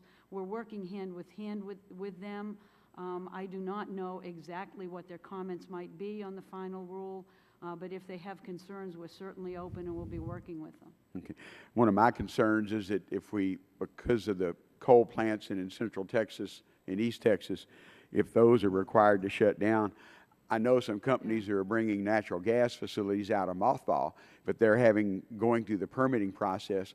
Is there any way EPA could look at some of those natural, some of them are in Harris County, in fact, in Congressman Olson's and I's district, to look at bringing those back on in time? Hopefully we won't have 100-degree temperatures for 200 days or whatever it was last year, but is there an effort to make sure, whether it be ERCOT or even New England, that there's some additional power that will be coming online? And like I said, we have no shortage of natural gas, as we know, in our country, but the permitting process may be longer through EPA to get those plants back up, those mothballed natural gas plants. We'll be working with folks, Congressman. One of the things that I indicated is that we have developed an enforcement policy that would utilize an administrative order to allow up to 5 years for those types of issues to be addressed. But we'll address those issues, and we're working to identify them now so that there is more than sufficient time to look at what other generation will be constructed and how to address these issues. I have a number of questions, Mr. Chairman. I'd like to submit them in writing, but let me get to another one. In response to stakeholder comments, EPA received an operational concerns related to the magnitude and technical facility of the retrofit required by the standard. You're now providing sources to the option to use more flexible facility-wide averaging approach as long as it provides the equivalent reduction in mercury, for example. Can you elaborate on this, and if the facility-wide averaging program is something that has been pushed in the past, especially during the cap and trade debate, but would we hear often pushback from EPA on looking at a system instead of per unit? Actually, we proposed an averaging system at the facility, not across facilities, that could be utilized under the rule. What we did in the final rule is to allow that averaging to be a little longer period of time with a little tighter standard to provide more flexibility to those facilities. We believe it's consistent with the law. It's not trading among facilities or within regions that would result in different exposure patterns for communities. So we believe it's consistent and it's good under the law, and that it will provide opportunities for very cost-effective methods to achieve compliance with the rule. Mr. Chairman, I know I'm out of time, and I just hope we'll invite Ms. McCarthy to come enjoy our hospitality more often, because obviously we have a lot of questions that would, you know, I think it would help with members of Congress on both sides of the aisle. So I thank you for your time. Yeah, and I'm sure that she'd like to come back more often too, right? At this time, I recognize the gentleman from Texas, Mr. Barton, for 5 minutes. Thank you, and I appreciate the courtesy of being allowed to defer initially so that I could become somewhat better prepared. It's obvious that everybody in this room wants the best health environment we possibly can here in the United States. It's also, I think, would be a given that we want the best economic opportunity for people here in the United States. You're in an enviable position of having to make decisions that to some extent trade off between those two noteworthy goals. I have really tried to understand this MACT rule, and I have really tried to look at the justification for it and tried to be able to substantiate that, and I just can't do it. I want to talk about health benefits briefly, and then I want to talk about cost. In not your rule, but the EPA rule, this is the statistical report that accompanies the rule. It's put out in December. It's, gosh, who knows, 500 pages long. And on table E5, it talks about the reduction in ES3, estimated reduction in incidence of adverse health effects of the mercury and air toxic standard at a 95% confidence level. And basically it says that 99.98% of the total benefits are going to be because of reductions in PM 2.5, I think, that only 0.02% of the total benefits are with reductions in mercury. And yet all the press is about mercury reduction. Isn't it true that you get almost no health benefit from the reduction in the new standards for mercury reduction, according to your own statistical analysis? I do not believe that is an accurate statement. What I will That's say what you is, say. No, what we actually identify the benefits that we can count. We certainly know the toxic impacts associated with mercury. We know that other Look, I stipulate toxics that mercury is cause toxic. cancer. We're just not able to quantify those sufficiently because of data, resource methodology. You talked in your, I don't know if you talked in your testimony, but you gave us an answer to a question. You just said that you used the phrase real people. Yes. Real people. Yes. Is there a verified incidence of a real person in the United States either dying or being hospitalized because of mercury poisoning that results from a power plant emission? I don't think I can address that specificity. What we Well, you look just at talked is, about real people, that's okay? right. I'm asking you a straight question and we look at about it on, real on people. populations. I can't name an individual. Well, I you can't name tell it because you- it doesn't exist. Well, I can tell Yeah. you that power plants are the single largest source of mercury emissions. I can tell you that mercury enters into the food chain. I can tell you But that you that cannot women of tell me that childbearing somebody age has eat gotten that sick fish. and died and gone to the hospital in the United States because of exposure to mercury from a power plant smokestack. You can't do it. Now, let me read you something. This is from your report. This isn't me making it up. Down in the sub-footnotes of this table ES3, and this is your table, not you personally, but you're at the EPA's table. the negative estimates for certain endpoints are the result of the weak statistical power of the study used to calculate the health impacts and do not suggest that increases in air pollution exposure result in decreased health impacts. The weak statistical power of the study. Now, if you read these tables, and they have an estimated midpoint, and then they have on the downside and on the upside, and it turns out that they're all over the map.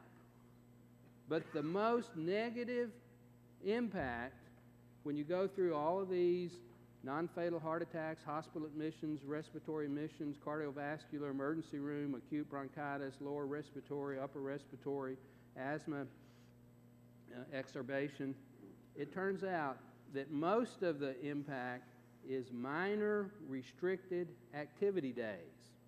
Minor restricted activity days. From 2.5 million to 3.7 million in the eastern United States, from 99,000 to 150,000 in the western United States, and from 2.6 million to 3.8 million nationwide. Minor restricted activity days. Now, minor restricted activity days is going to cost probably, your own numbers, at least $10 billion a year for 10 years. But you estimate even in the out years, it's about $7 billion a year. That's going to cost real jobs and real negative economic impact, and your own tables don't back it up. Thank you, Mr. Barton. At this time, I recognize the gentleman from Pennsylvania, Mr. Doyle, 5 minutes. Well, that's quite a hard act to follow. Mr. Chairman, thank you for putting the hearing together today, and Ms. McCarthy, thanks for your testimony. Mr. Chairman, we're here today to have another hearing on EPA's utility MACT rule that was finalized in December of last year, and it seems to me that one thing that's often missing from the conversation is that these rules are finally being implemented after years and years of delays. So we shouldn't sit here and pretend like this has just sprung up on our utility and manufacturing sectors in the last year. In fact, EPA has been tasked with regulating mercury since the passage of the 1990 Clean Air Act, and efforts to issue a mercury rule that treated mercury as non-hazardous were thrown out by the courts. And now, after 24 years, we're finally seeing a rule from the EPA that will regulate mercury and other toxins. And yet we sit here trying to sort through these claims that, in fact, 24 years wasn't long enough for the power sector to prepare, and a potential 5 additional years of compliance time provided by the rule, totaling a full 29 years since the power sector knew controlling mercury would be required. We're saying that that's simply too onerous. The fact is the time has come, and the time's now. So let's see what we can do to make sure that the rule has the least negative impact possible on those people who matter the most, American consumers. Administrator McCarthy, in your written testimony, you tell us that though the rule will cause the retirement of some older coal plants, you don't expect that any of these retirements will affect the capacity reserve margins in any region of the country. Is that correct? That is correct. Can you tell us why that is? Because the estimated retirements are basically primarily small coal-fired facilities that are highly inefficient and fairly non-competitive. We believe that this 4.7% is less than 1% of the capacity of generation across the U.S., and we have analyzed this from a resource capacity perspective, and we believe that the uneconomic units that will decide not to continue to operate because they don't want to invest in modern pollution control equipment will be replaced by new capacity, cleaner capacity, and there is sufficient capacity in the system to be able to allow this transition to happen over the next 3 to 4 to 5 years. Now, can you tell us, do you expect capacity reserve prices to increase in power markets where there will be or have been retirements? That could very well be the case. We are seeing at least claims of that.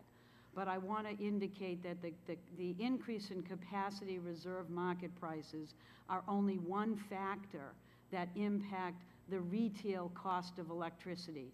We actually calculated where we thought that capacity increase might happen. That was factored into our estimate that retail prices are only likely to, at its maximum, average to 3% across the U.S.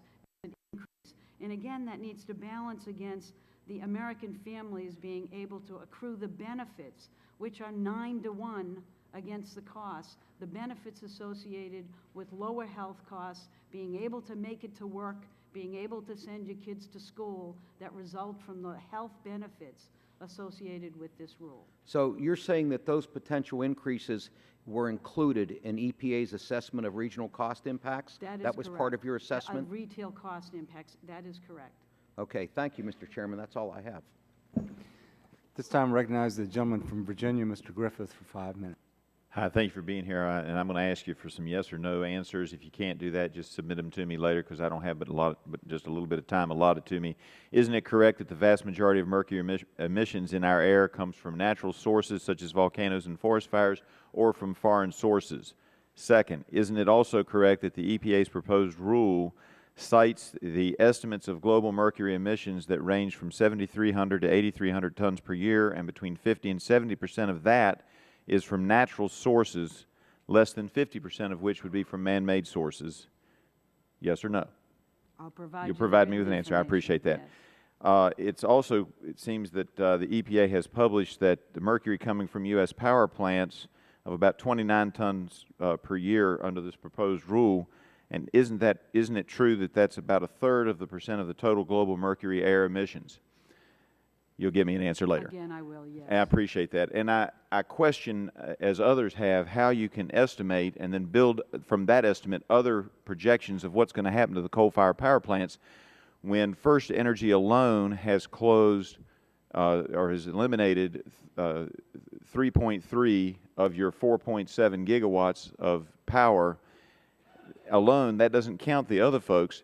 And here's the concern that I have. AEP estimated at a meeting that I was at earlier this year that with the new rules, they were going to have to expend money to clean up another 12% of the air. And there's no question that's a good thing to clean it up. But that for the consumers in the AEP footprint in my area of Virginia, they would pay an additional 10 to 15%. Now, I asked Lisa Jackson earlier this year, and she didn't have an answer for me. And if you've got one, please submit it later.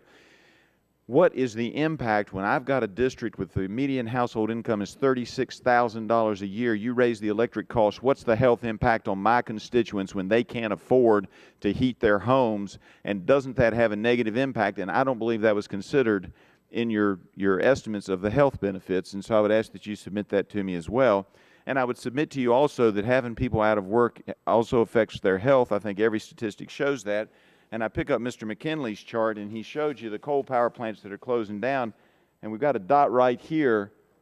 That's the same spot in a small county that Boiler MACT might very well put 700 jobs out of business at. So we're double whammying with different EPA rules the rural communities of this country. And I would have to ask you, do you know if the new Dominion plant being built in Virginia City area is going to meet the new standards that you all have come out with? Do you know that? I do not, I'm not familiar If with you could find out for me, I appreciate it, because that's just south of this dot right here. And so what we're talking about is from one regulation after another, the 9th District of Virginia and all the parts of the country are being hammered on jobs. And I submit to you that the United States has got a job problem, if y'all haven't figured that out by now, and that we shouldn't be piling on regulations that are killing jobs. We want to move in the right direction, but we can't be killing our economy. And I would have to ask you that if we had a regulation that we could eliminate an instrumentality or something, we were going to get rid of power and we're going to get rid of those jobs, if we could save from 1990 to the present, I'm looking at page 9 of your report where you said that the current regs had saved 160,000 lives. What if in that same time period we could have eliminated direct, not indirect, but direct, about 700,000 premature deaths? Would that be a good thing? And should we have regulations that would prohibit and make it clear that those deaths wouldn't occur?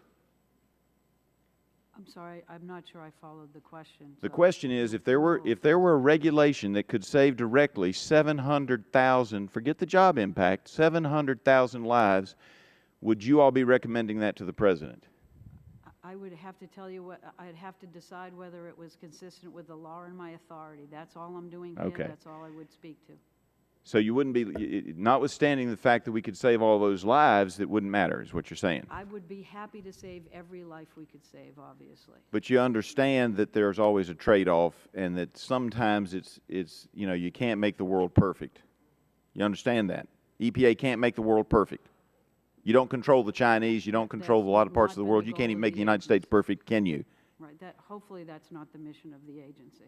Well, it sure seems like you want to make it perfect because you want to wipe out everything related to coal as far as those of us in the coal industry and areas are concerned, and you're killing jobs left and right with no regard for what's going to happen to the people in those areas. And when you raise the cost of electricity, it doesn't appear to me that you have any regard for the cost of the people who have to pay those heat bills and those electric bills who cannot afford to do so. And I had a manufacturer in my district here this morning. I stepped out to talk to him, and I said that that's what we were looking at, and that's what we were talking about today. And they said, please don't let that happen. We can't afford to be any less competitive than we are right now with our foreign competitors, et cetera. So this is why you're getting so much concern from this committee today. And I appreciate your testimony, and I yield back, Mr. Chairman. This time I recognize the gentleman from Nebraska, Mr. Terry, for 5 minutes. Thank you, Mr. Chairman. Appreciate you being up here. It's always interesting. I have a public power in my district, and they have, for the metropolitan area, 2 different coal-fired plants, both of which will have to be upgraded for the MACT rule, and then, of course, layer on there the inclusion in Casper. But I just want to talk about the MACT rule right now. They estimate, again, they're just guessing a range of 450 to 500 million per unit, 2 units, so we're talking about $1 billion. They estimate in their published documents that they've given both the press and me, that would relate to about a 12%, a little over 12% rate increase. So I just lay that out because it's complete, I mean, that's from 3% to 12% rate increase is a huge difference in swing between the EPA's estimates. The other issue that seems from them and other utility companies that they've expressed to me is the 3 years. Not only in the fact that there's a limited number of companies that have the expertise and the tradespeople necessary to do that, but now they have to compete against each other, and that drives up the cost of the bids. Have you taken that into account at all, that by trying to compact all of the construction into a 3-year period, that you're actually driving up the cost, and if we extended it out maybe 3 or 4 years, or 4 or 5 years, that we could eliminate some of the angst and anxiety? Yeah, we looked at actually at both issues. We looked at costs associated with the rule and what the impact that might have on retail electricity prices. We're more than happy to work with and through the APPA, which we have met with, and with those companies in that region. We provided a lot more flexibility in the final rule because of comments we received in the proposal. We think there's a lot more flexibility in terms of controls and compliance strategies that should significantly lower the cost associated with compliance. We also looked at the timing. We're forward-leaning on the 4th year for states. We've also provided an additional 5th year opportunity for reliability critical units. We know that this is a challenge, and we'll work with the regions as well as the local communities to make sure that we can get this done well. Yeah, and on the reliability critical unit, which are the only ones that are eligible for the 5th year, as I understand, that's right? Yes. Okay, and the EPA issues an administrative order that the plant can operate for a 5th year. The EPA guarantee that the plant will not be subject to citizen suits? No, you're asking a very complicated question. We cannot guarantee that. However, this is an administrative vehicle that we have used many thousands of times. And we believe that because it's a year, that the process that we're going through for the administrative order will be transparent and will be rigorous, that we believe that there would be limited opportunity or likelihood of civil suits that would follow. When could these companies that are requesting a 4th year or a 5th year, if it's a reliable critical unit, when will they know that they've got that extra time? That's a very good question as well. And what we tried to signal in the enforcement policy was the sooner we have these discussions, the better. We're working with the RTOs and the planning agencies to gather the compliance plans and to assess what will be necessary for reliability. And the agency has indicated that we will provide a signal to that company about the eligibility of that administrative order so that they'd be able to rely on it with certainty to make their investments as soon as possible, well in advance Would that be of the this year? non-compliance. Well, it will take a while for the compliance plans to be done and for the reliability assessments. But as soon as they're ready, we're ready and working with DOE and FERC to assess those applications and make those decisions quickly. All right. Again, on getting some extra time, there's also a phrase in the rule or the order that said that disclaims that anything can change at any time. And so if somebody is even granted an extra year or a 5th year if it's a reliability critical unit, they already know that anything can change without even public notice. I don't think that provides a level of certainty, and I would like the EPA to go back and look at that disclaimer. Let me look at that qualification. I think we are trying to make sure that we communicate effectively and we work with folks to provide a certain investment path forward. We will do everything we can to be able to do that. Thank you, Mr. Terry, and I think we've concluded with questions. And Ms. McCarthy, thank you very much for taking time to join us, and we look forward to seeing you again real soon. Thank you, Mr. As soon as Chairman. possible. Thank you, members. And now I'd like to call up the second panel. We have seven witnesses on the second panel. First, Mr. Darren McDonald, Director of Energy, Gerdau Long Steel, North America. Mr. Harrison Sozi, Attorney General, Navajo Nation. Dr. Julia Goodman from Harvard School of Public Health. Dr. Ann Smith, PhD economist with Narrow Economic Consulting. Mr. Ralph Robertson, President of RMB Consulting and Research. Reverend Michael Hescox, President and CEO, Evangelical Environmental Network.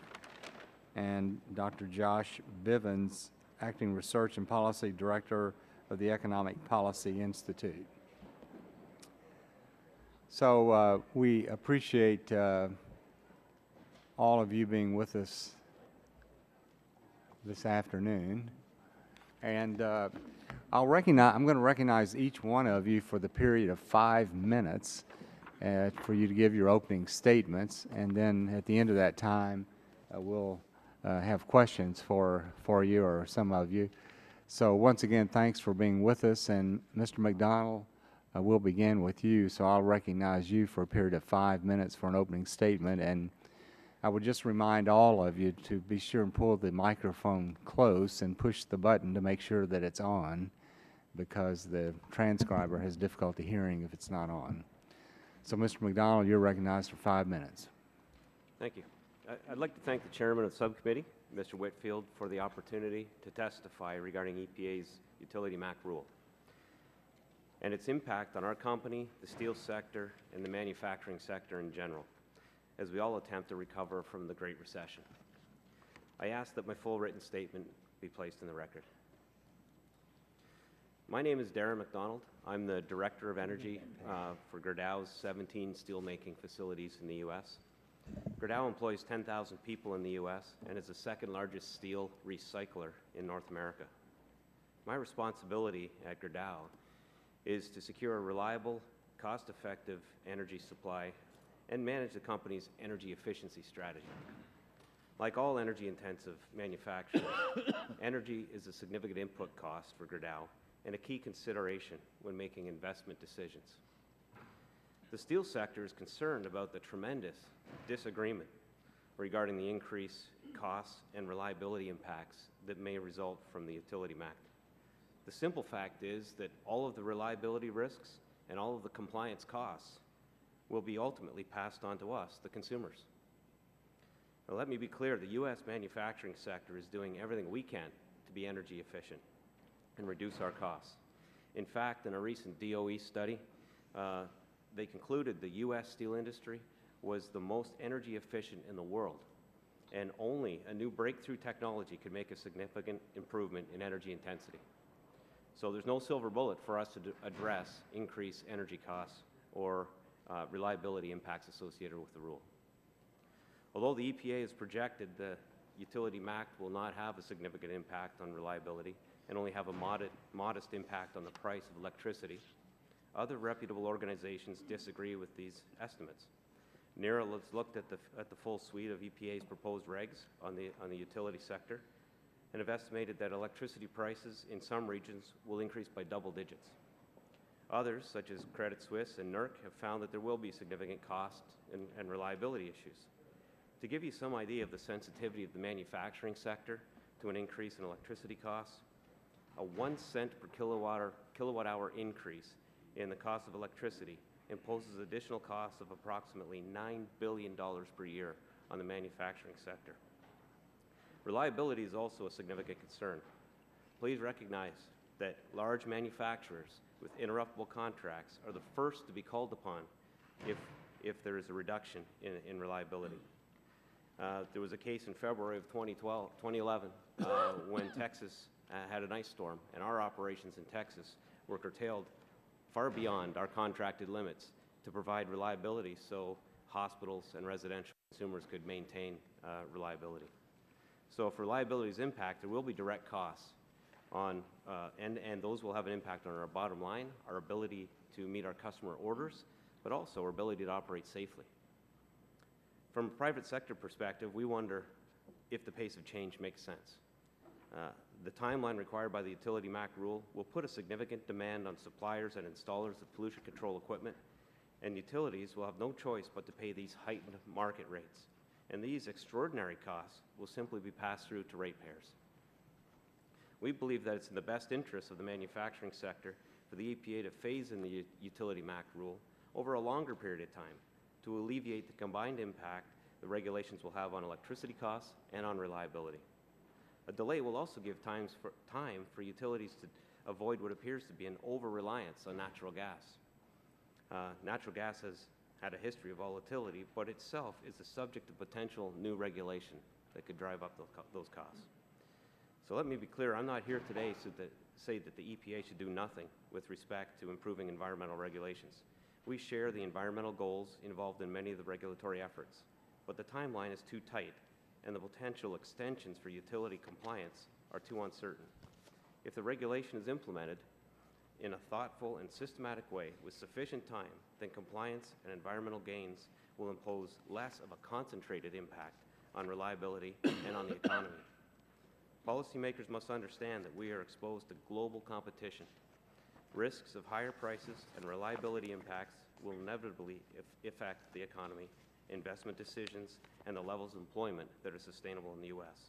If our customers can't afford the products made here in the U.S., the replacement products will come from somewhere else with a larger emissions footprint. Thank you for the opportunity. Thank you, Mr. McDonald. And at this time, I recognize Mr. Ralph Robertson, President of RMB Consulting, for 5 minutes. Thank you. Chairman Whitfield, Ranking Member Rush, and members of the committee, thank you for the opportunity to appear before you and speak to you about the American Energy Initiative. My name is Ralph Robertson, and I'm president of RMB Consulting and Research. I personally have over 40 years of experience in measuring air pollution and evaluating the ability of pollution control technologies to meet emission limits. Let me begin by saying that I'm not representing any of RMB's clients today, and the views that I express are mine and not necessarily indicative of any of my clients, and I'm not receiving any compensation for this testimony. My testimony addresses EPA's recently promulgated, by now we know, MATS rule. That rule addresses emissions of hazardous air pollutants from electric generating units. My testimony is that the emission limits in the MATS rule, which EPA developed under the Maximum Achievable Control Technology provisions, or MACT provisions of the Clean Air Act, are so stringent that no new coal-fired generating unit can be built. The stringency of these new unit standards means that no generating unit can be built in this country. In effect, EPA has adopted standards that prevent our country from building any new coal units. Thus, coal-fired units will no longer be an option for the utility industry's generation portfolio. Note that my comments and testimony do not include the category of facilities called integrated gasification combined cycle, as they are regulated under a different rule. I'm addressing conventional coal-fired units. Power companies have always relied on a diverse set of resources in order to ensure that the industry can provide electricity to their customers at stable prices. Coal has always played a role in that because it's a domestic fuel, and over the long term, it's always been available at predictable cost. Banning new coal generating units would represent a significant shift in U.S. energy policy in the way that utilities have planned their portfolios, with potential significant consequences for us, the electric consumers. As I explained in my comments on the proposed rule, there are several reasons why I believe what I'm telling you. First, no unit actually achieves all of the new unit emission limits. Second, EPA based its new unit limits on selected short-term stack tests that are not representative of long-term performance and are inconsistent with the 30-day rolling average provisions that the rule requires. Third, some of the emission limits in the final rules are so low that they are below our ability to measure them accurately. In the final rule, and in response to comments on the proposed rule that no existing unit met all of the new unit limits, EPA said it has identified a source that did meet all the limits, even though that source was not identified in the preamble of the final rule. We've heard Ms. McCarthy say it today, and my testimony is that unit is Logan Generating Unit 1. EPA used Logan 1 to set the new unit limits for HCl and mercury, and EPA now says that Logan can in fact meet all the new unit limits. But please consider the following facts. Publicly available data show the results of 6 separate HCl tests for Logan. In only one of those tests did Logan meet the limits that EPA has set for HCl. It failed the other 5 times. In other words, EPA is requiring all new units to meet an HCl standard based solely on the performance of Unit 1 when that unit itself failed to meet the standard in 5 out of 6 tests. An identical situation exists for the Chamber's cogeneration Unit 2. Unit 2 was selected by EPA to support the final filterable PM limit, or particulate matter. However, 6 publicly available stack test results for Chambers exist, and only 1 out of those 6 meet the limits. EPA's selective use of these test results undermines EPA's conclusion that new units can meet the new unit limits. If the best performing unit for HCl fails the test 5 out of 6 times, and the best performing filterable limit unit fails the filterable limit 5 out of 6 times, how can it be concluded that these standards are achievable? Taking all these problems together, I'm convinced that no air pollution control vendor will provide guarantees that its equipment can meet these stringent limits. Absent those guarantees, developers will not be able to attain the huge amount of financing that it takes to build one of these projects. And absent such financing, no units will go forward. In sum, the standards set forth for new coal units in the MACT rule are so stringent that new units, even using the best technology available on the market, cannot comply. These standards therefore prevent new coal-fired units from coming into existence. Thank you. Thank you. This time, Mr. Sozi, Attorney General for the Navajo Nation. You're recognized 5 minutes. Yate, Chairman Whitfield, Ranking Member Rush, and distinguished members of the committee. Thank you for allowing the Navajo Nation an opportunity to present its views concerning the recent EPA utility MACT rule pertaining to mercury emissions from electric generating facilities. My name is Harrison Sosi, and I'm the Attorney General of the Navajo Nation. As the Chief Legal Officer for the Navajo Nation, I have an extensive background in matters pertaining to the implementation of various federal laws and regulations on the Navajo Nation. In order to fully understand the effects of the MACT rule on the economy and its impact on consumers, I will provide a brief history of the Navajo Generating Station to illustrate how complex these issues can be. NGS was authorized by Congress to provide power for the pumps of the Central Arizona Project. Congress authorized the Central Arizona Project in 1968 through the Colorado River Basin Project Act.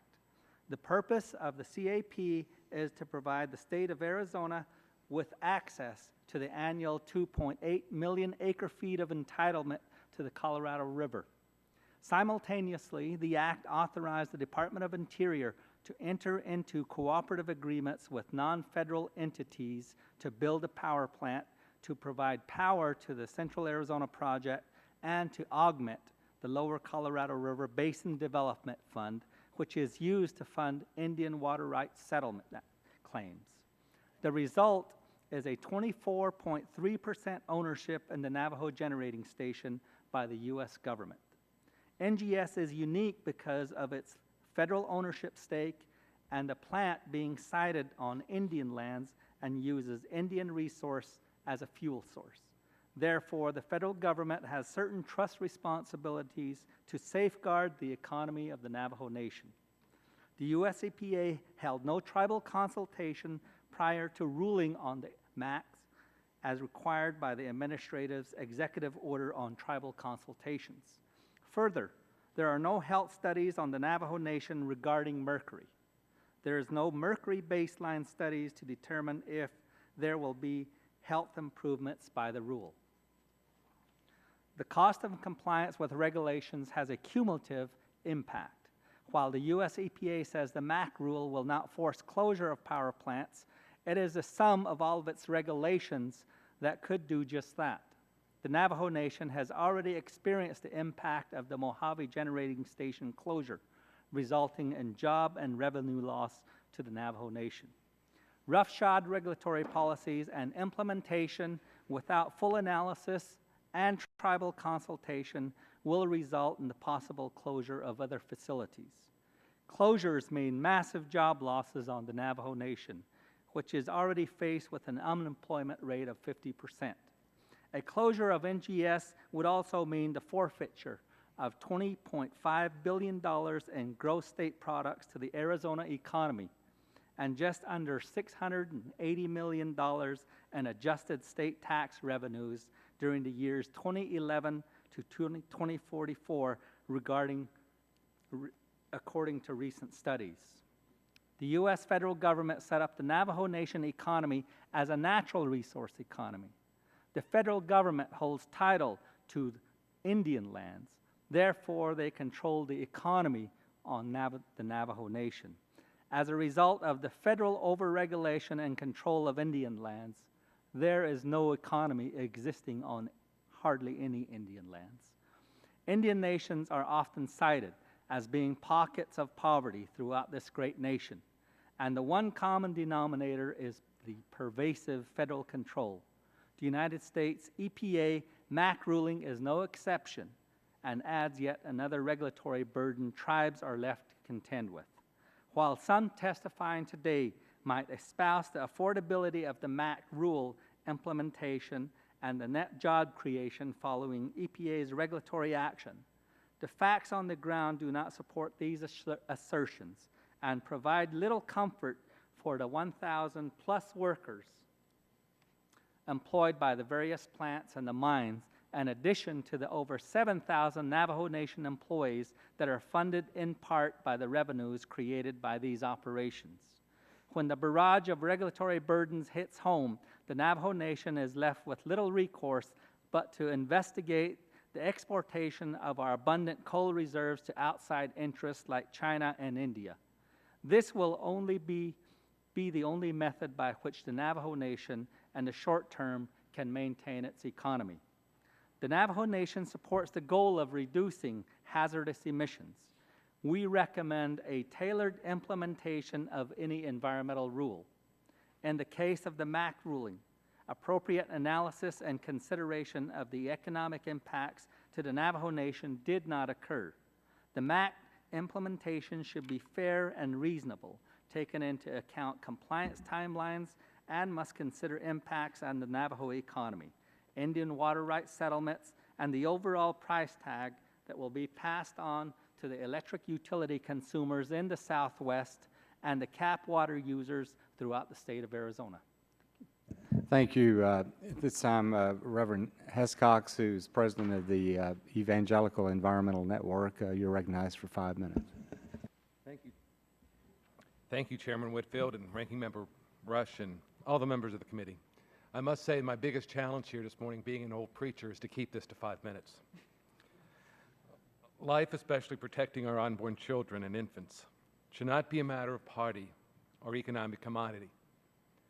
Speaker Boehner spoke those words just a couple of weeks ago in my hearing at the March for Life rally.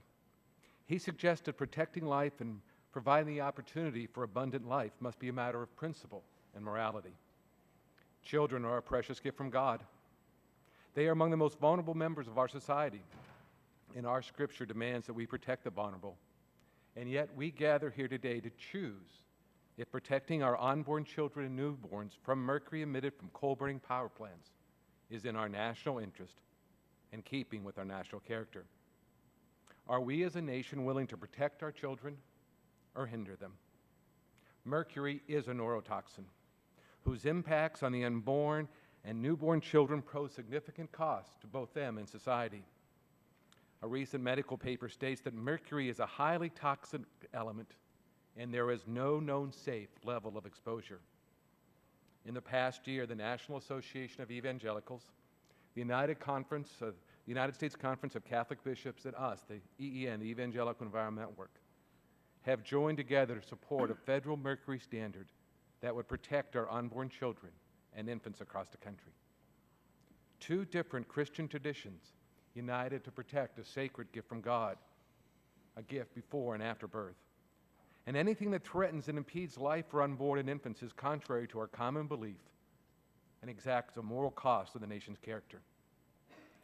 Approximately 1 in 6 children in the United States are born with threatening levels of mercury. Mercury impairs neurological development, lowers IQ, and has a potential list of other health impacts. And there are over 1,000 documented published medical journals that support these conclusions. These conditions result from eating food containing methylmercury, primarily contaminated fish, and the source of 50% of our domestic mercury emissions remain coal-fired utilities. Unborn children and infants are at risk. Pregnant women who consume fish contaminated with mercury transmit such mercury to their unborn children. And they also give it to them in their breast milk. And unlike adults, unborn children have no way to excrete mercury. The toxin keeps circulating inside their mother's womb, increasing their exposure. Medical research indicates that mercury cord blood is twice that of the mother's blood. Therefore, even if a mother's blood remains below toxic levels, risk levels, the unborn child may not. Right now, according to the latest survey, over 50% of our fresh waters in the United States have mercury fish eating advisories. It is simply not safe to eat freshwater caught fish in most of the United States. Example of that is one of my employees, one of my staff, Ben Lowe, lives in Illinois. Many of his neighbors feed fish regularly to provide protein for their families.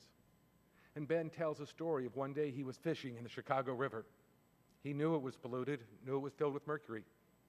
And he was about ready to throw his catch back in when a man came up to him and asked him if he could have it. Ben tried to explain to him that it was full of mercury and other toxins. But the man said, "I need to feed my family, they're hungry."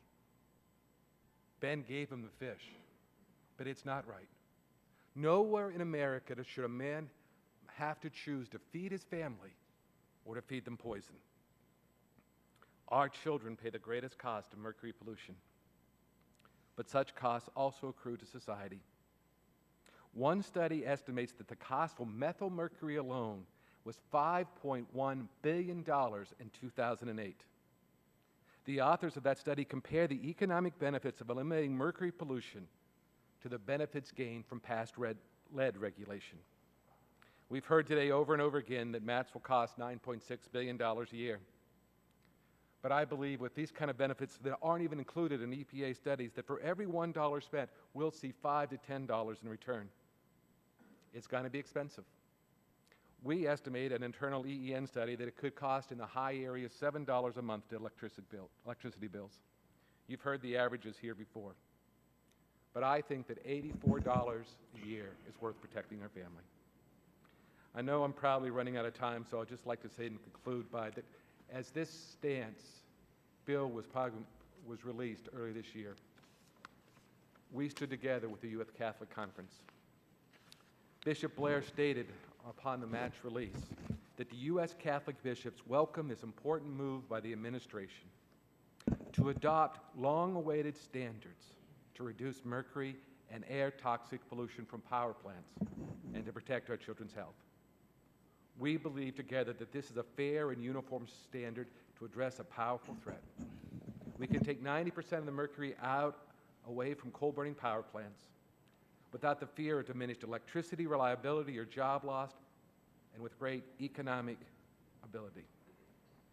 It's well past time to act. No more delays, no more special treatment of one industry over another. Not caring for our children simply diminishes our nation. And as the psalmist says, give justice to the weak and maintain the rights of the afflicted. Thank you, Mr. Chairman. This time, we recognize Dr. Julia Goodman from the Harvard School of Public Health, and you're recognized for 5 minutes for your opening statement. Good afternoon, Mr. Chairman and members of the subcommittee, and thank you for the opportunity to testify. I'm Dr. Julie Goodman, a board-certified toxicologist and principal at Gradient, which is an environmental... Is your microphone on? Is it? Can you? Yeah, it's okay. Thank you. Should I start again? Or? Yeah. Thanks. All right, good afternoon, Mr. Chairman and members of the subcommittee, and thank you for the opportunity to testify. I am Dr. Julie Goodman, a board-certified toxicologist and principal at Gradient, which is an environmental consulting firm in Cambridge, Massachusetts. I also teach a graduate-level epidemiology class at the Harvard School of Public Health. I'm presenting testimony this morning on my own behalf and as an independent scientist. I want to start by stressing how important clean air is. There is no doubt that high levels of pollution can be detrimental to human health and the environment. But considering everything from infant mortality to life expectancy, negative impacts from air pollution are at their lowest levels in recent history in the United States. EPA has estimated that the mercury and air toxic standards, also known as the utility MACT, will lead to benefits from reductions in health effects ranging from bronchitis to mortality, and that these benefits translate to tens of billions of American dollars saved. But the methods used to derive these benefits are fraught with large uncertainties, which likely resulted in a large overestimation of benefits. Despite its name, the vast majority of the benefits from the mercury and air toxic standards reported by EPA are not from mercury reductions, but rather from highly imprecise estimates of mortality reductions from decreasing emissions of fine particulate matter, or PM2.5. Importantly, these estimates are not based on an evaluation of all available relevant science. Rather, EPA relied on 2 observational epidemiology studies conducted when air pollution levels were generally above current standards. Epidemiology studies investigate statistical associations or correlations between estimated levels of air pollutants and health outcomes in human populations. The 2 studies on which EPA relied reported statistical associations between PM2.5 reductions and health benefits and assumed a causal relationship. But dozens of other epidemiology studies are available, and many report no such correlations. The fact that EPA only considered studies that suggested an association means that it conducted a biased assessment of the available data. And even if it were appropriate to rely only on these 2 studies, just because 2 factors are correlated does not mean that one caused the other. Study outcomes can depend on many factors. For example, health risk factors such as smoking, exercise, and diet may have contributed to the increased mortality some studies attributed to PM2.5. In addition, most epidemiology studies, including the 2 on which EPA relied, estimated personal exposure from monitors at central sites, even though most people spend the majority of their time indoors. These monitors do not accurately capture daily variations in PM2.5 concentrations or composition that are experienced by individuals, particularly indoors. This also leads to inaccurate results in epidemiology analyses. Finally, in addition to ignoring much of the epidemiology evidence, EPA did not consider other lines of evidence in its benefits estimations. Experimental studies have demonstrated that the physiological impacts of inhaling PM2.5 are only observed when very high doses overwhelm the lungs' natural defense mechanisms. In other words, the body's natural defenses can effectively deal with a certain level of PM2.5. Above that level, called the threshold, additional PM2.5 can perturb normal function. Indeed, some level of PM 2.5 in ambient air is unavoidable and has been present on Earth for eons, but humans have evolved the means to cope with these exposures without major health consequences. Despite this, EPA assumed that there is no level of PM 2.5 below which health effects, including mortality, would not be observed. Although EPA acknowledged that the benefits estimate would be significantly overestimated if a threshold was incorporated in its analysis, it nonetheless calculated benefits without one. If a threshold were accounted for, mortality estimates would be much less and could be zero. In conclusion, the largest benefits from the mercury and air toxic standards are derived not from reducing mercury, but from reducing PM 2.5. Despite the vast array of peer-reviewed scientific literature on the topic, EPA based its calculations on only 2 epidemiology studies. These 2 studies had several methodological limitations, including the inability to assess alternative causes of the observed health effects and the reliance on central monitors to estimate personal exposures.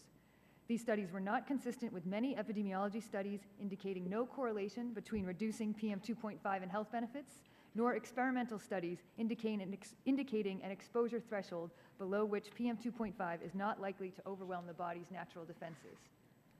All of these factors indicate that the benefits estimates from the mercury and air toxic standards are grossly inflated and not realistic. Because there is arguably very limited evidence that these standards would reduce the disease burden more than pollution standards already in place, resources should be used towards other measures that would more clearly benefit society. Thank you again for the opportunity to testify, and I look forward to answering your questions. Thank you, Dr. Goodman. At this time, I recognize Dr. Josh Bivens, who's Acting Director at the Economic Policy Institute, for 5 minutes. I thank the House Subcommittee and especially the Chairman and Ranking Member for the invitation to testify today. I'm Josh Bivens, an economist at the Economic Policy Institute in Washington, D.C. I'm going to focus on a relatively narrow slice of the issue, which is the short-run job impacts of the toxics rule. This is a narrow part of the issue, but it has started to become a major part of the debate. And this is understandable. Far too many Americans remain jobless nearly 4 years after the bursting housing bubble led to what is now known as the Great Recession. And further, I think it's, the entangling of this debate of the toxics rule with this current crisis of joblessness is why I actually began writing about this rule. On the topic of job creation and economic performance, especially in the short run, this is my area of expertise. And further, I think it's safe to say that no other research institute in Washington, D.C. has worried more loudly and publicly about the current crisis of joblessness than the Economic Policy Institute. Nobody has stronger bona fides in demanding that policymakers address the unacceptably high unemployment rates of the past couple of years. So in short, I took very seriously any claim that a given policy could actually inflict some harm in the labor market. But looking at the toxics rule with an eye towards making sure that the current crisis of joblessness is not exacerbated, I found nothing to concern me on the jobs front. In fact, I found that the jobs impact of the toxics rule in the next couple of years is going to be modest, positive. It's not a jobs bill. It's a bill to improve health and quality of life. It also happens to have modest, positive job impacts. In my testimony, my written testimony, which I request be submitted into the record, draws heavily on research I authored for EPI. I sketch out how regulatory changes in general and the toxics specifically can impact unemployment. I conclude a couple things. One, the air toxics rule, like almost all regulatory changes, will have only negligible impacts on job growth over the longer run, and that in the shorter run, especially in an economy plagued by too high rates of unemployment like the American economy today, its impact is very likely to be positive. The major findings of my research is I do a couple different methodologies. My best estimate is that the impacts of the rule will be to create about 100,000 jobs between now and 2015. And so for the rest of my testimony, I'm just going to briefly describe some of the economic mechanisms that I take into account in making this, and then I'm of course, happy to take questions. So basically, if you want to think about the effect of regulatory changes on job creation, you really want to separate two things. You know, the long run, when the economy is functioning pretty well, versus the short run, when the economy is not functioning well. Employment over the long run in a well-functioning economy, basically, regulatory changes are going to have no impact on employment in that case. And the reason is pretty simple. When the economy is functioning well, the Federal Reserve has a great ability to neutralize any boost or reduction in job growth through its conventional monetary policy. We may criticize the Fed for their specific unemployment or inflation targets, but when the economy is functioning well, they hit them. So whatever the effective regulation does to the unemployment rate, when the economy is functioning well, the Fed can just push back on it either way. Further, the impact of the regulatory changes on the first round impacts, even before the Fed gets involved, they're going to be pretty modest because they're cross-cutting. Basically, you're going to see some job growth because of the investments that need to be undertaken to install the pollution abatement and control equipment that is going to clean the air. And then on the other side, you're going to see a slight rise in the overall price level as energy costs are then perhaps passed on in the form of higher prices to consumers. But they're cross-cutting effects. They're going to be modest. There isn't even going to be that hard for the Fed to push back against them. And in a well-functioning economy, the Fed will be able to do so. We know that's not the case of the economy today. The Fed is unable to push the unemployment rate lower. It's been trying for a long time, and it can't. And so that means, you know, in the jargon, we call it the economy stuck in a liquidity trap. We have very high rates of unemployment, even with short-term interest rates absolutely stuck at zero. The Federal Reserve is essentially disarmed in its conventional policy, and that changes the analysis of regulatory changes. So basically, you've got, I would say, a positive, a negative, and a neutral effect to this role in employment. The positive is jobs gained through investments in pollution abatement and control equipment. The roughly neutral is jobs in the utility sector themselves, and then the negative is the job impacts of higher energy costs being passed on to higher prices and thus reducing consumer demand. I'm just going to say a couple reasons why in an economy with a very large unemployment rate, with a very high unemployment rate and large output gaps, that last negative factor is not going to be as strong. I mean, first, the bulk of cost impacts of the toxic rule on electricity prices are temporary, reflecting the need for utilities to make upfront investments in cleaner generation. Vast body of economic research says households don't respond very much to temporary price increases. Second, it's likely that any upward price pressure stemming from regulatory changes in the current environment are going to be very blunted because of the very large output gap in the economy. Basically, firms don't have pricing power. When they're not running factories full bore, when they're not selling enough stuff, they just don't have much pricing power to pass on a higher cost to consumers.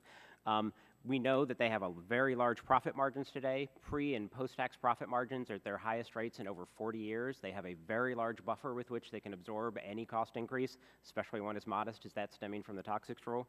And lastly, even if prices do rise slightly in response to the toxics rule, this could actually be a benefit in the current economy. What we have right now is nominal interest rates that the Fed controls are stuck at zero. And so as prices fall, that actually makes real interest rates rise. That's the last thing we want in the economy right now. We don't want to increase borrowing costs for firms. And so anything that pushes back against disinflationary pressures could actually be good for the economy. I would just conclude by saying the claim that regulatory changes in general are responsible for today's continued economic weakness don't have any empirical foundation. The claim that regulatory changes should be expected to slow economic and employment growth in the future lacks any basis in economic theory or evidence. And normally, regulatory changes should be pretty neutral in their impacts on employment. Actually, the poor performance of the economy today is a reason to make sure that the toxics rule is actually implemented as planned. I'll let you go over a minute. So, next, our witness is Dr. Ann Smith. I'm sorry, Ann, from the NERA Consulting Group, Economic Consulting, and you're recognized for 5 minutes. Mr. Chairman, members of the committee, thank you for inviting me. I am Ann Smith. My statements today are my own opinions and do not reflect the views of my company, NERA Economic Consulting. The MACT rule is costly and will create net harm to the economy without providing any meaningful reduction of risk from the hazardous air pollutants, or HAPs, that are its sole purpose. No matter how costly, EPA must set MACT rules based on the assessed risk from the HAPs. However, EPA lacks evidence that the utility HAPs pose meaningful risks. And EPA is masking that fact in its regulatory impact analysis, or RIA, with estimates of so-called co-benefits from coincidental reductions of PM 2.5, which is not a HAP and which EPA is already required to regulate to safe levels. EPA estimates the MACT rule will avoid up to 11,000 premature deaths and many other respiratory and heart ailments, creating benefits of $33 billion to $90 billion per year, which compare to EPA's cost estimate of about $10 billion per year. First, those benefits have nothing to do with the HAPs at all. All of the lives saved and virtually all of the dollar benefits are from coincidental reductions of already safe levels of PM 2.5. The estimated benefits from HAP reductions are 10,000 times smaller than the PM 2.5 co-benefits. Lost to rounding error. It's solely due to the mercury reductions under this complex rule as well. The mercury-related benefit is so low because EPA estimates the rule will improve IQ of exposed children by an average of only 0.002 IQ points. That change is not even measurable in actual IQ testing. EPA nevertheless assumes it reduces their lifetime earnings to generate those tiny mercury benefits. The story is even worse for requiring MACT on acid gases from utilities. This part of the rule accounts for about half of the $10 billion price tag, and EPA has not identified any actual health risk associated with current emissions of acid gases from power stations. That leaves only co-benefits. In a report I completed last December, I explained why EPA's practice of justifying new rules using co-benefits is wrong, and show how the PM 2.5 co-benefits are overstated to the point of implausibility. For example, EPA's estimates of 11,000 lives saved under the MATS rule from coincidental PM 2.5 reduction is based on assumptions that also imply that about 25% of all deaths nationwide were due to PM 2.5 back in 1980. Those assumptions stretch the bounds of credibility. Further, as I said, EPA must identify the safe level of PM 2.5 when setting the PM 2.5 National Ambient Air Quality Standard. EPA's MATS RIA shows that all of its estimated lives saved are in areas where PM 2.5 is already below that safe level. Even if EPA tightens its PM 2.5 standard to a lower level, given the range it's willing to consider for that new standard right now, 94% to nearly 100% of those 11,000 lives will still be from areas where EPA deems the PM 2.5 levels to be safe. If EPA considers those PM levels unsafe, it would have to set an even lower standard for PM 2.5. It is thus not valid to use those risk estimates to instead justify non-PM regulations such as the MATS rule. Without any meaningful risks from the HAPs themselves, and with the co-benefits both non-credible and inappropriate to consider, the economic impact of the MATS rule becomes relevant. EPA does not fully analyze the implications of spending $10 billion per year for MATS compliance. I have. Using NERA's new ERA model, I project that EPA's $10 billion cost per year implies a net loss in worker income, GDP, and consumption. Even accounting for spending on workers who will install the controls, the new ERA analysis projects a reduction in worker income that's equivalent to about 200,000 full-time jobs in 2015. RIAs are intended to provide transparency about the impacts and merits of regulations, even when a benefit cost justification is not the legal basis for setting the standard. The MATS RIA fails to serve that purpose. EPA's use of highly dubious co-benefits in its RIA for the MATS gives it a shield to justify a costly rule that it cannot justify on its own risk merits. Thank you, Dr. Smith, and thank all of you for your testimony. Mr. Sozi, Dr. Bivens in his testimony indicated that he would anticipate maybe 100,000 job gain in the U.S. as a result of this regulation, maybe more, maybe a little less. What did you tell me the unemployment rate was in the Navajo Nation right now? Turn your microphone on, please. Based on our studies in 2009, the unemployment rate on the Navajo Nation hovers above 50% unemployment. And do you anticipate from the analysis that you all have conducted and from your own personal knowledge working with others that your unemployment rate is going to go down as a result of this regulation? No, we anticipate there may be some preliminary jobs during the installation of the technology. However, there may be at most 8 jobs that are created as far as operating the technology. But the offset is not only with the MACT, but with the BART, there will be substantial costs on the generating facility, which in my mind will force the owners to shut down the plant.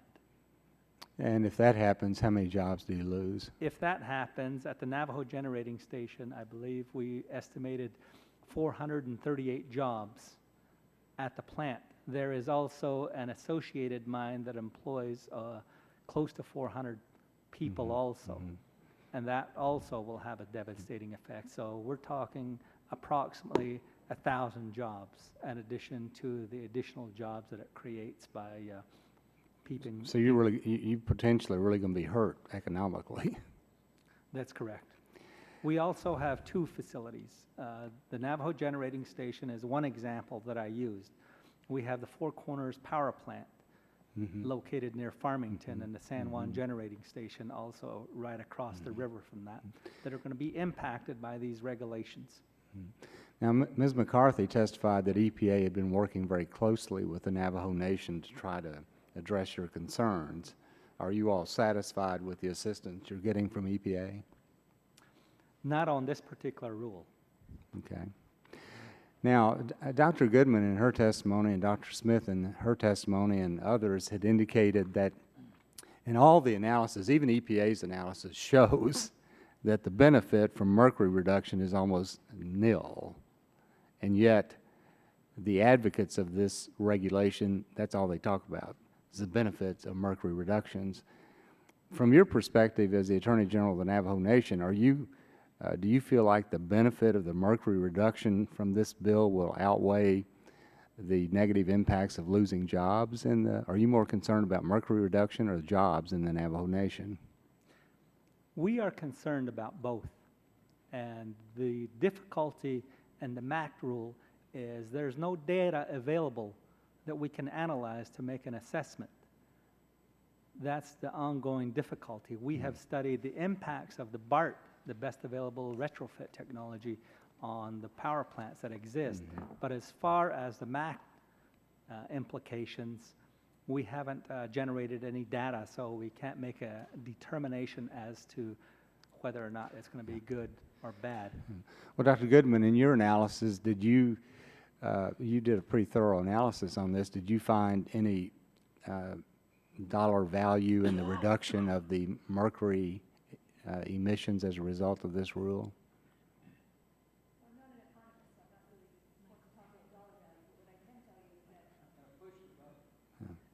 Sorry about that.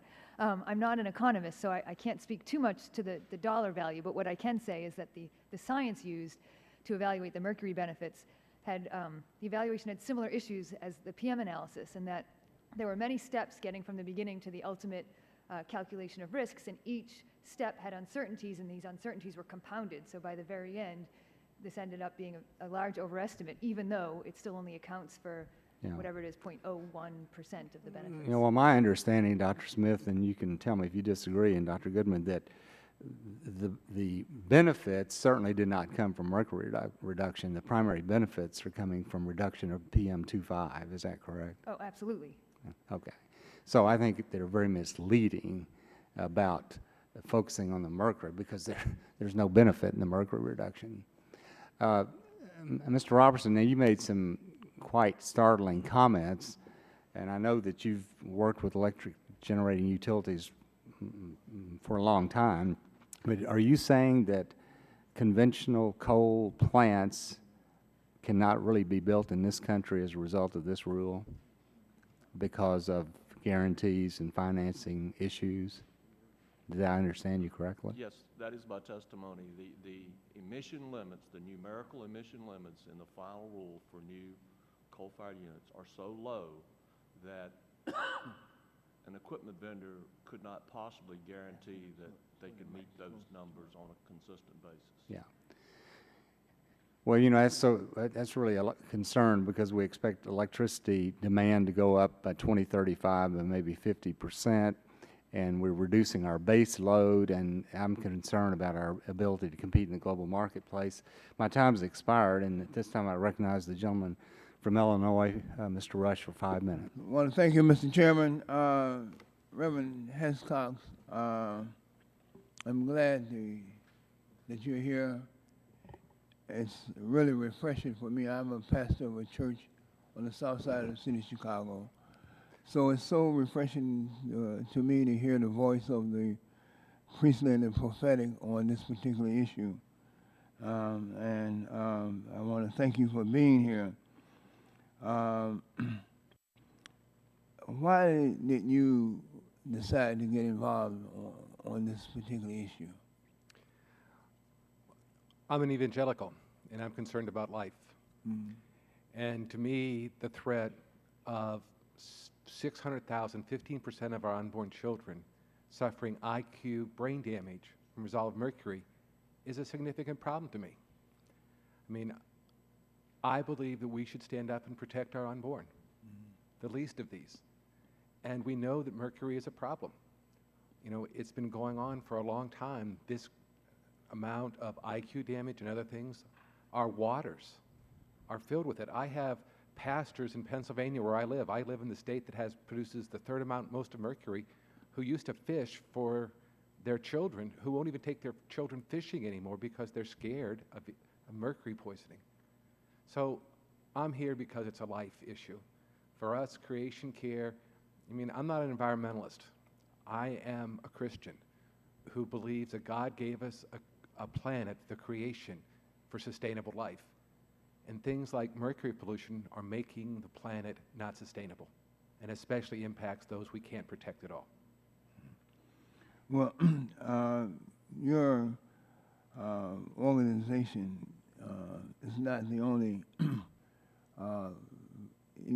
religious organization that's involved on this issue. Can you talk about the other organizations? And Sure, and with us together, I have a representative from the U.S. Catholic Conference of Bishops is right behind me. At least I hope she's still here. Also, the National Association of Evangelicals have joined us, and there are probably other Christian groups involved. We happen to be two groups that are pro-life groups, and so it was very easy for the NAE and the Catholic bishops to join together with us to stand up for the rights of the unborn.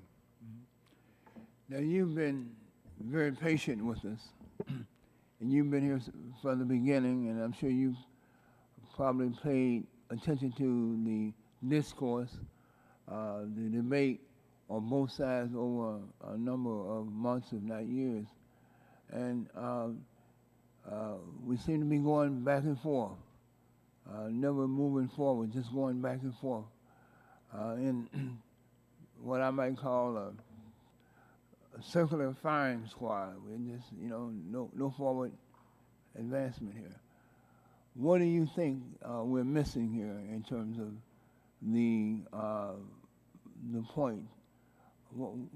Why can't we move forward? What's the element that we're missing here, in your opinion, that we are failing to appreciate, that we have eyes that don't see, and ears that don't hear? What are we missing here? I mean, the flippant answer would be a miracle. Mm-hmm. But I think the reality is that I live in southern York County, Pennsylvania. Mm. I'm a Republican. I've been a Republican since I was born. York County's a Republican place. But we talk about that we need to come together as a people to solve these problems. Mm-hmm. And I think that's what I would urge us all to do. It's why, you know, the Catholics, I mean, Catholics and evangelicals don't agree on everything. But we have this common issue of protecting unborn that is very important to us. And so I guess, how do we solve it? I'd like to get you and Mr. Whitfield in a room together and say, let's work it out, and not go forward until we agree. There has to be a way to find a common interest to go forward on all these issues. And quite honestly, our country needs it. Our country needs the men and women in this Congress to find a way to work together. I mean, that's my prayer every day, that we could, I mean, the Speaker Boehner put it right. I was at the March for Life rally and walked up the hill. You know, when he said those words that, you know, life should not be a party or an economic issue, I stood up and cheered. Somehow we found that in 1990 when the Clean Air Act was first put into place. And I'm just asking, let's come a way to come back together again to find that. Let's find a way to work together to solve these problems. Stop now. Yeah, I just wanted, you know, as a pastor, you know, and a believer, 2 Chronicles 7:14. Would that have meaning force here? I What think a- that we just need to come together to be people, to recognize that there are problems. We need to solve the problems. We need to get on with it and really establish America as a great place again. And I think we can do that by working together. Thank you, Mr. Rush. At this time, I recognize the gentleman from Texas, Mr. Barton, for 5 minutes. Thank you. Amen. We all want to work together. Brother Rush and myself want to work together. We just have differences of opinion on what the problem is, but we definitely want to work together. And I hope someday that I come to your church and get to sit out in the congregation, if I'm allowed in the door. No, you are allowed in the door. I hope You so. welcome. Not I'll only bring a allowed, good but you'll be welcome. I'll help the collection plate a little bit. No, when you'll I be come. welcome. So, I want to ask Dr. Goodman some questions. I think you were in the audience when I questioned the deputy administrator. I'm going to read you the sentence that I read her that's in the footnotes of their ruling that says, the negative estimates for certain endpoints are the result of the weak statistical power of the study used to calculate the health impacts and do not suggest that increases in air pollution exposure result in decreased health impacts. Is that sentence basically stating in one sentence what your testimony stated? That their conclusions really can't be confirmed by the true facts of the case? Yes, I think if you look at the science as a whole, so it's epidemiology, toxicology, mechanistic studies, they don't support that reducing PM 2.5 levels, when you're already starting with low levels, reducing them even more is going to necessarily have any health benefits. And I know that, I mean, you're the only toxicologist on the panel here. The gentleman next to you on your right, who I have great respect for because of his right to life beliefs, which I'm about a 96% right to life, lifetime voting record congressman, he's concerned about mercury poisoning in the unborn. Is it your belief as a toxicologist that the exposure levels resulting from smokestack emissions of power plants in terms of mercury does impact the unborn? I would say that in terms of this rule, the impact on mercury emissions is going to be so negligible that it will not have a measurable impact. A measurable impact. Okay.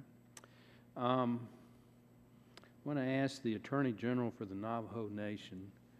You seem to be a pretty level-headed guy, and you seem to understand the real world and the impacts of on your tribe.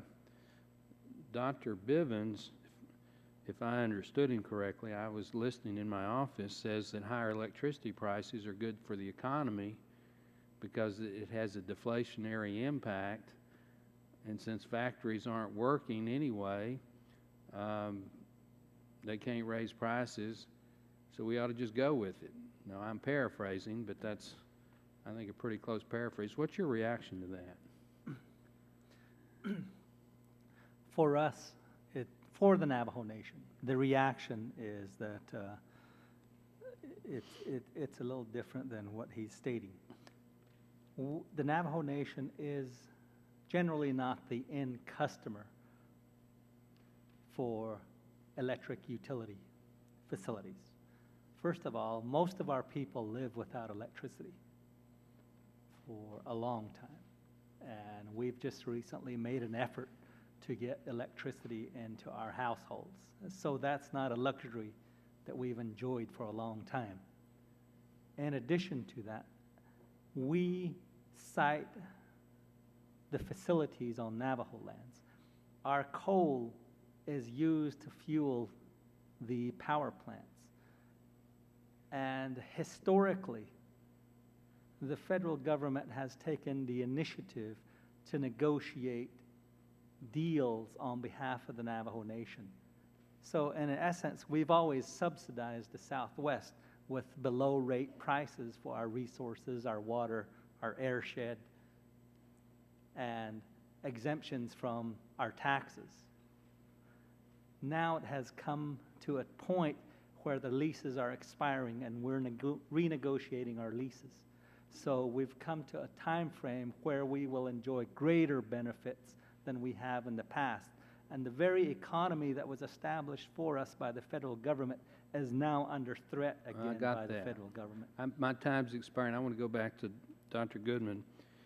Can I paraphrase your testimony to say that you don't think these new rules, when implemented, will have a measurable positive impact on public health?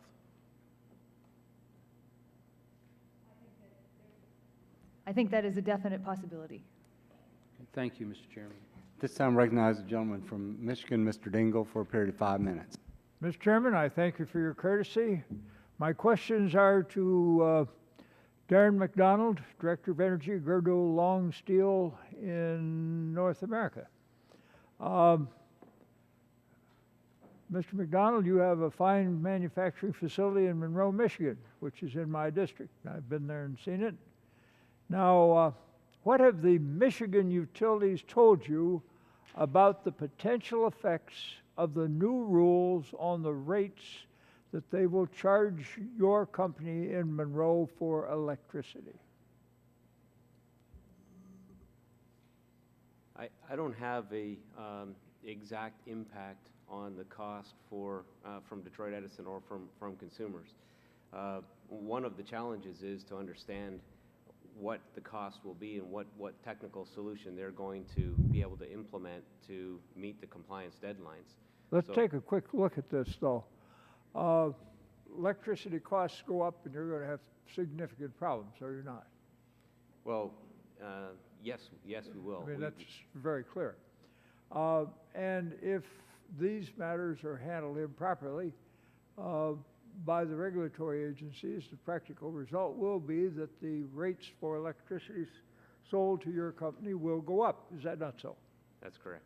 Would you have your rate people take a look at these matters and give us an answer as to how these things are going to affect you under the different possible scenarios?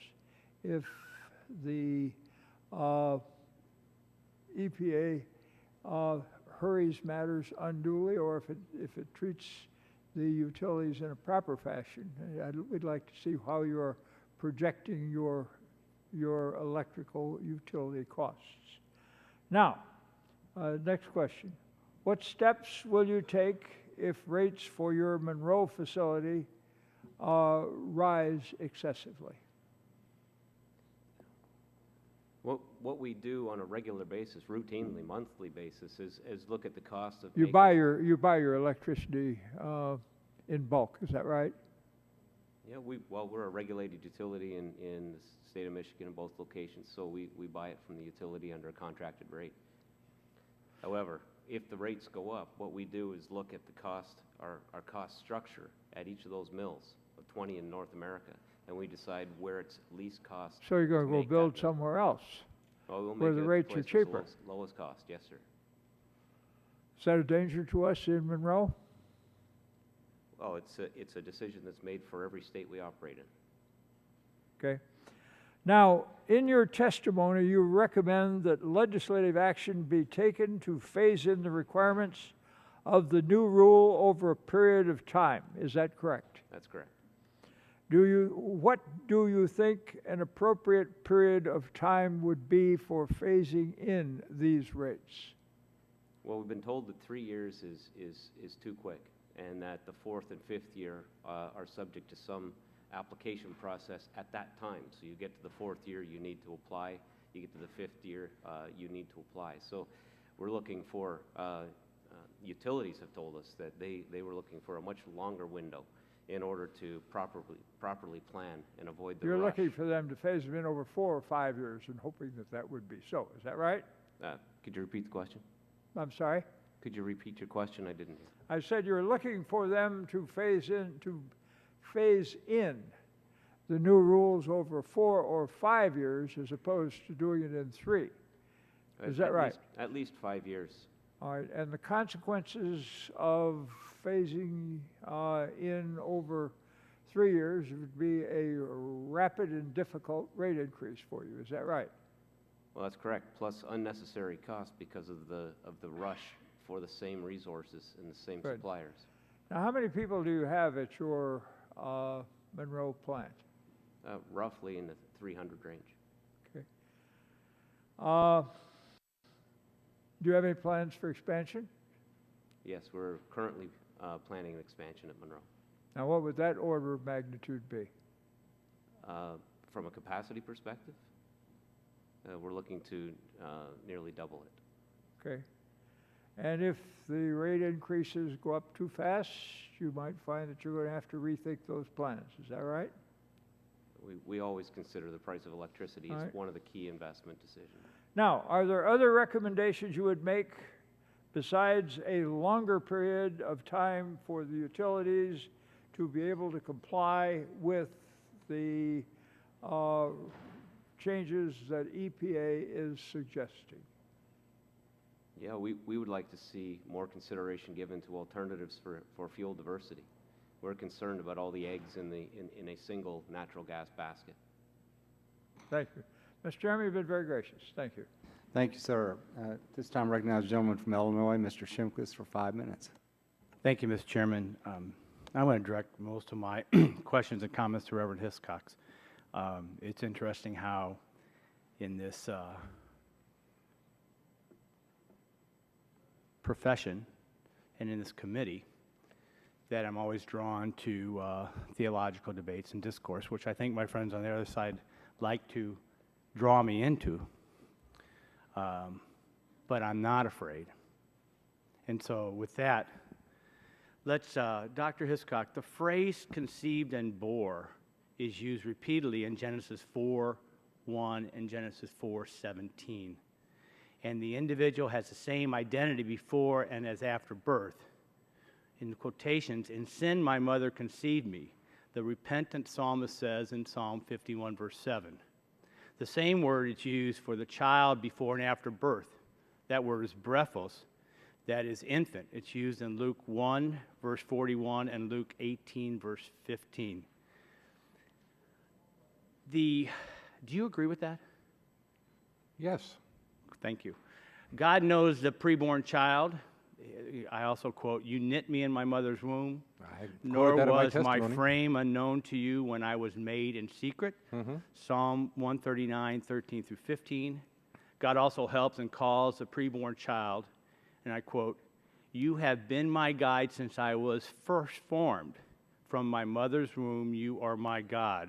Psalm 22, verses 10 through 11. And I also quote, God from my mother's womb had set me apart and called me through his grace. And that's from St. Paul to the church of Galatia, 1 verse 15. Now, the term, the pro-life community, well, first of all, there is 1, 2, 3, 4, 5, 6, 7, 8, 9, 10, 11, 12, 13 pieces of legislation promoted by the pro-life community in this Congress. Has your organization endorsed any of them? We endorse the whole effort and do that as far as the right to life. So march. you have officially endorsed H.R. 3? Not officially. H.R. 374? And have you officially endorsed any defined pro-life legislation in this Congress? I mean, it's a simple yes or no. Have you or have you not? No. Okay, that's not unexpected. Why do I ask that question? Yeah, why do you? The life in pro-life denotes not the quality of life, but life itself. The term denotes opposition to a procedure that intentionally results in dead babies. So that's why we in the pro-life community take great offense when an evangelical movement tries to usurp the meaning of pro-life when it's defined. Those in the pro-life community believe life is distinct, unique at conception to natural death. That's what the pro-life community stands for. And I'd like to submit for the record testimony of Dr. Timothy D. Terrell, associate professor of economics, Wolford College, and a senior fellow at Cornwall. And I'd also like to submit a statement, and I've quoted some of it, protecting the unborn and the pro-life movement from misleading environmentalist tactic, a joint statement by pro-life leaders. I'd like to submit that into the record. Because as has been testified here by the toxicologist, you're basing your religious movement and assuming the pro-life mantle when even the toxicologist testifies that there is little to no harm. Little to no harm. Now, the pro-life community is about life.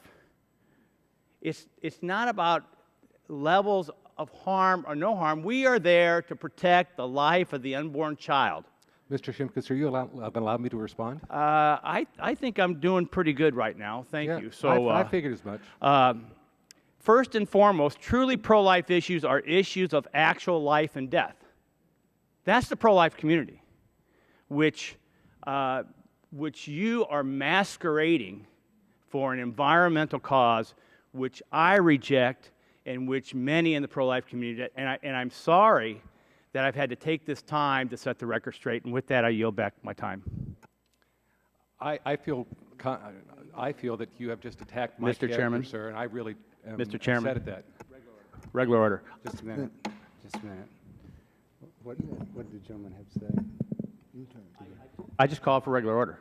Oh, okay. Yeah, Mr. Chairman, Yes.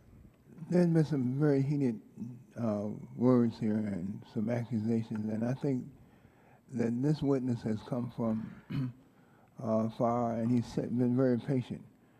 And unfortunately, my friend from Illinois has leveled some real harsh charges at him that goes to the core of what he believes in and what he works for. So I just think that the committee should, out of common courtesy, allow him to respond. Well, I'm not going to allow him to respond because we ask questions all the time. Sometimes we give people an opportunity to respond. Sometimes we don't. Mr. Chairman, we have 5 or 6 members over here. Mr. Chairman, I'll recognize Mr. Waxman. Mr. Chairman, point of order. Yes. I would like to then officially request that we have a second round of questioning. I don't have no. Okay, I don't have any objection to that. That's fine. Mr. Waxman, you're recognized for 5 minutes. Thank you, Mr. Chairman. According to EPA, the mercury air toxic standards will generate up to $90 billion in health benefits each year, far outweighing the cost of compliance. EPA estimates that this rule will create jobs as well. Dr. Bivens, in your testimony, you state that, quote, there is no better time than now from a job-creating perspective to move forward with these rules, end quote. Can you explain to us in layman's terms what you mean by this? Yeah, I think in the longer run, in economies that are working well, regulatory changes are going to have essentially no impact on employment because basically the Federal Reserve has unemployment targets that in normal, well-functioning times they can hit so they can neutralize any change to employment coming from regulatory changes. That's not true right now. We've got the Federal Reserve, its conventional monetary policy is maxed out, and yet we still have very high rates of unemployment. What that means is the economy needs more spending, more investment, more consumer spending, more government spending. Anything to increase spending will increase jobs. These regulatory changes will actually kick out some corporate investment. It'll make them undertake some pollution abatement and control investments they wouldn't have otherwise. Well, many of my Republican colleagues talk about the costs of complying with EPA's rules as if the money spent on pollution controls and upgrades goes into a black hole. That simply isn't the case, is it? That's right. I mean, one person's cost is another person's income. And so what is compliance costs from the perspective of the industry is incomes and jobs from the perspective of people installing the pollution abatement and control equipment. How does spending on pollution control activities create jobs, both at a power plant and up the supply chain?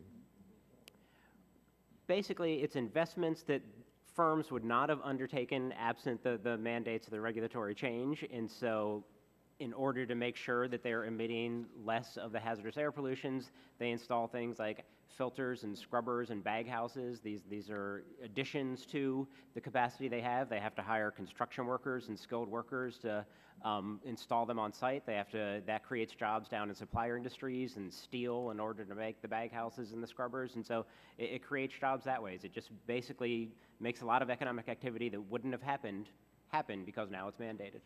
EPA estimated that the mercury and air toxic standards will create 46,000 short-term construction jobs and 8,000 long-term utility jobs. You argued that this is a conservative estimate and likely undercounts the job creation benefits of the new rule. How does EPA underestimate the employment benefits of the air toxics rule? I think the biggest underestimate is that when they looked at jobs created through the pollution abatement and control investments, they didn't capture anywhere near all of the supplier jobs. And so basically, you've got the equipment that needs to be installed. They capture the jobs that install the equipment, but the supplier jobs, the steel that goes into the equipment, the drivers that are needed to bring it to site, the accountants that work for the firms that supply the equipment, they missed a lot of those supplier jobs, and I think that's the biggest source of understatement. This committee has had numerous hearings to examine the question, the big picture question of whether new regulations harm economic growth. And what we've heard from the Republicans is that regulations are slowing down the economic recovery. You conclude that this argument has no merit. Can you briefly describe why regulations are not a drag on the economy? Sure. I would first urge people, the president of my institute had a very good paper on this about regulatory change not being the source of slow job growth. People should look for that on our website. But the big pieces of evidence are, if you look at profit margins for firms today, that they're highest in 45 years. And so it's really hard to make the case that anything, regulatory change or anything else, is sort of destroying the cost structure of firms and making them unprofitable. Yet, with very high profit margins, you don't see them producing a lot. Why don't they produce a lot? Because there's just not that many customers coming in the door. And so to me, that says when you've got very high profit margins and somehow you cannot exploit those and sell more stuff, that's not the sign that something has ruined your cost structure, the way the argument the regulatory change would be. It's a sign that the economy lacks demand. Reverend Hescox, I just came in the middle of your questioning by my colleague. And I don't know how much we can get into this, but, or whether we want to, or whether I want to, but how do the real people you talk to feel about exposing children or unborn children to mercury and other toxic air pollution? They're scared. They want to protect their children. How many people in this room want to have their children or grandchildren have 2 or 3 points lower in their IQ? I don't. I have a 9-month-old grandson who was born in Pennsylvania. We won't know for 48 months whether his IQ will be normal or not. We stand a good chance because of my work in mercury, and I mean, who hasn't gone to their physician when pregnant and told what fish not to eat and to wash your fish consumption? So I think he stands a pretty good chance. But there are a lot of people that don't stand that chance of protecting their kids. And for me, it is a pro-life issue, along with many evangelicals, that we are totally pro-life. Pro-life against poverty, pro-life against air pollution, certainly first pro-life against abortion. Number one, won't deny that in a bit. But we are totally whole life. And there is a growing number of evangelicals and Roman Catholics. And that's why we're sitting here together. I think the Catholic Council of Bishops has endorsed the EPA rule. That's my understanding, Mr. Chairman. I just wanted to put that on the record. Gentleman's time has expired. At this time, I recognize the gentleman from Texas, Dr. Burgess, for 5 minutes. Thank you, Mr. Chairman. Mr. Robertson, you were in the audience when I was questioning Administrator McCarthy and brought up to her that under the new rule that the EPA was effectively taking coal off the table for our future energy portfolio. She was very dismissive of me in her answer. Seems like you offered additional information that perhaps that question was not one that should be so easily dismissed. Well, it's certainly my opinion that it's not easy to dismiss. I think EPA was looking... Is your microphone on?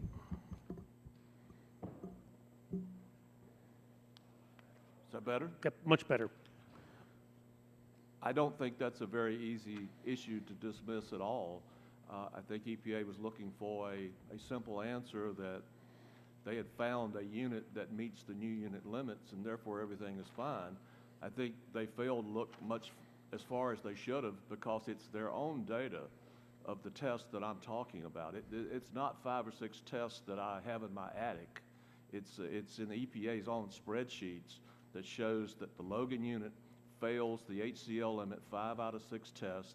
The Chambers cogen unit fails the particulate test 5 out of 6 times. And these were the units that she was referencing in her answer to me, that we already have new plants that meet the standard? The Logan unit is the one she claims meets all of the new unit limits.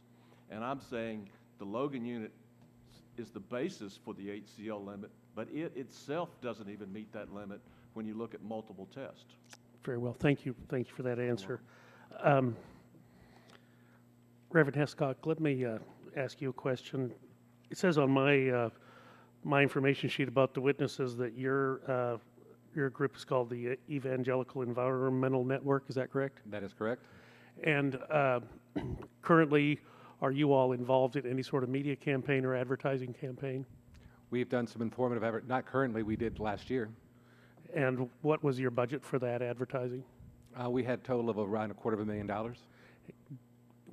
Do you have, would it be available to the committee who has provided you the funding for that advertising? Sure, the money came from the, I mean, it will be filed on our, whatever the right form is this year. And maybe you could provide that to the committee? I would be happy to provide that. All right, I've got up on the screen a slide because Mr. Barton asked a question of Administrator McCarthy about the contribution of the United States to the global mercury emissions. And this slide is from the EPA, from their reference in the Federal Register, and they referenced this source from this paper from the Journal of Atmospheric Chemistry and Physics, that is the global mercury emissions to the atmosphere from anthropogenic and natural sources, man-made and natural sources. If you look at that slide, it looks like we could cut out all of the mercury production in the United States, and we've made a minuscule effect upon global mercury production. So I would also suggest, from hearing from the other witnesses, that knocking out the entire United States contribution of mercury, which means shuttering all coal-fired power plants, could have a devastating effect upon certainly Mr. Tsui's constituents. Mr. Roberson has implied that it would be hard on people in his area, certainly the people in Texas last winter who had the gas-fired plants shut down for a brief period of time during an ice storm, would argue that there were some health effects of that. But you keep referencing the effects of mercury. I have a brief film clip that I would like to play, and it's not from a right-wing group. It's from NOAA, the National Oceanic and Atmospheric Association. Perhaps we could key that up and play that. Let's just take a listen here. And this is from NOAA. Maybe we can. I think it's very important to be very, very clear that for adults, there are actually no recommendations to avoid fish that contain moderate amounts of mercury or even other contaminants. And so if somebody eats commercially purchased fish in the store and just eats a variety of fish, they don't need to worry about the very low levels of toxins that are in those fish. Ocean fish actually are almost an ideal nutrient package for pregnancy and breastfeeding because it contains high quality protein, omega-3 fatty acids. It contains micronutrients as well as minerals and vitamins. Women in the United States who choose not to consume fish during pregnancy or who are not consuming some kind of supplement of DHA are taking a risk for the development of their infant. They may be creating a risk for themselves as well. During adult life, seafood is probably the single most important food you can eat for cardiovascular health, just gram for gram, calorie for calorie, because it reduces the risk of dying from heart disease by about 1/3. Go ahead and stop that in the interest of time. Mr. Chairman, we don't have any. This is a excerpted portion from the NOAA film, and if it's okay with the committee, I'd like to put a link to the entire 25-minute segment on the committee's website so people can view that for themselves. Absolutely. And I'll yield back the balance of my time. This time, Chair recognizes the gentleman from Texas, Mr. Olson, for 5 minutes. I thank the chairman, and welcome to all the witnesses. Thank you all for testifying today. Unfortunately, with such a large panel, I'm going to have to ask my questions in a form that requires a yes or no answer. And I ask you as a former naval aviator, so please cover your buddy six. And if they're not hitting the microphone button, just reach over there and tap it for them. And as I mentioned, the first panel, my home state of Texas is still suffering a significant drought. The district I represent, Texas 22, went through the hottest August in history, over 100 degrees every single day in August. And still, we had 100% humidity that makes people love Houston weather in the summer. And experts predict that we're going to have the same conditions recurring this summer. ERCOT, which is the company, the organization that controls our grid for most of the state, is worried about capacity shortages if the weather reoccurs as expected. If it does happen, real lives will be lost if we have blackouts, not projected life saves that EPA uses. Real lives, real people, disproportionately impacting the young and elderly if they lose power in this excessive heat. EPA calls the proposed rule we're talking about today the quote-unquote mercury in air toxic standard. And I want to make clear that I realize that mercury is a dangerous toxin.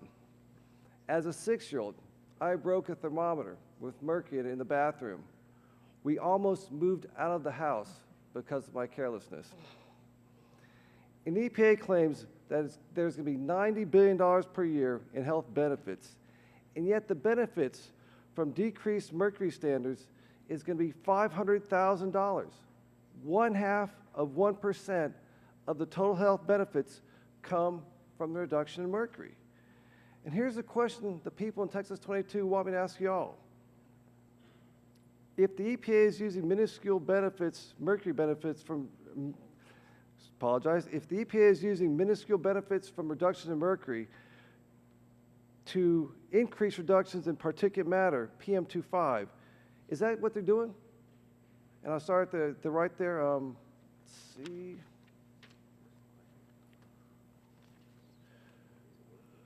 Mr. McDonald. Yes or no? What was the question? The question basically is, EPA, as I said, EPA says it's going to be $900 billion in health benefits. But the benefits from mercury reduction, I've got a chart here I can go into. But the benefits from mercury production are going to be $500,000. So 0.5% of all EPA benefits are going to come from mercury reduction.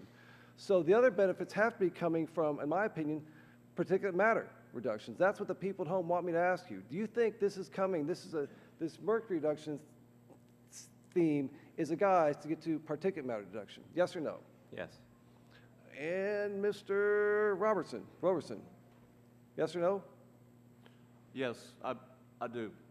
Okay, and Mr. Sozi? Yes, it appears that way. Reverend Hescott? No. And Dr. Goodman? Yes. Mr. Bivens? No. And finally, Dr. Smith? Yes. Okay, 5 yeses and 2 nos. Okay, another question. This is I want to ask. This chart, guys, just so you understand this. Did you see? And just another yes no, real quickly. Did you see this chart or have this information before you came here today? First, Mr. Donald, have you seen this before? These numbers? I haven't seen it. Hadn't seen it before. How about you, Mr. Robertson? I have not seen the chart, but I'm very familiar with the numbers. There we go. Mr. Sozi? No, I haven't. Reverend Hescott? Not seen your particular chart, but seen many numbers. Okay, Dr. Goodman? The same. I've seen Same numbers. Okay, you guys got the information. And Mr. Bivens, Dr. Bivens? No. And Dr. Smith? I've not seen the chart, but I've seen the data. And basically, guys, just to show you, these are 3 organizations.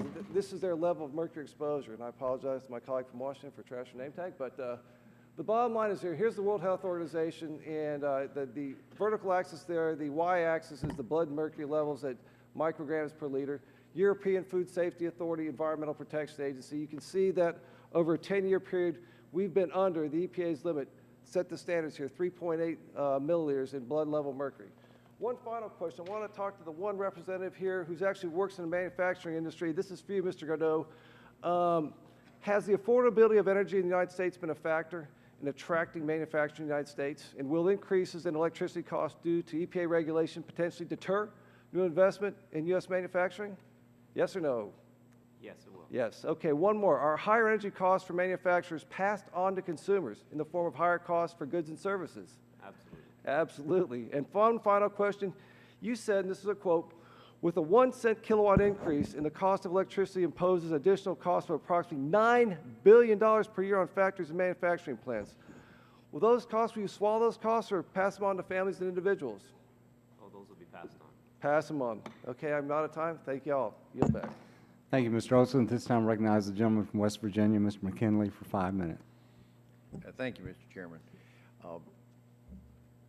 I'd like to begin by, there have been some testimony throughout the day and from comments from the other side that the companies shutting down these plants are doing so to enhance their bottom line and rather than facing up to the reality. So I'd like to introduce into the record some reports that have come from the Bertel Group and others about the cost, the actual cost of introducing that. Without objection. Thank you, Mr. Chairman. Please understand where I'm coming from is a coal-fired state. We create coal, we mine coal in West Virginia. 99 or 98% of the power generated in West Virginia is produced by coal. And so when the EPA goes after the coal industry, you're attacking the very fabric, much of like you're the Navajo Nation. You're coming at the very fabric of our community.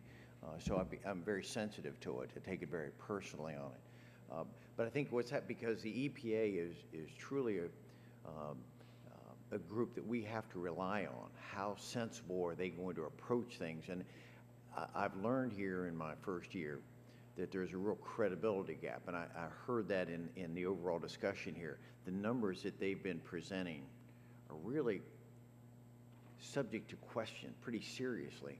And if we're making decisions based on false information, it's only going to hurt a state like West Virginia and this nation that's relying on coal fire. So do any of you agree, given the fact that First Energy just spent $1.8 billion on a facility to bring it into compliance for one facility?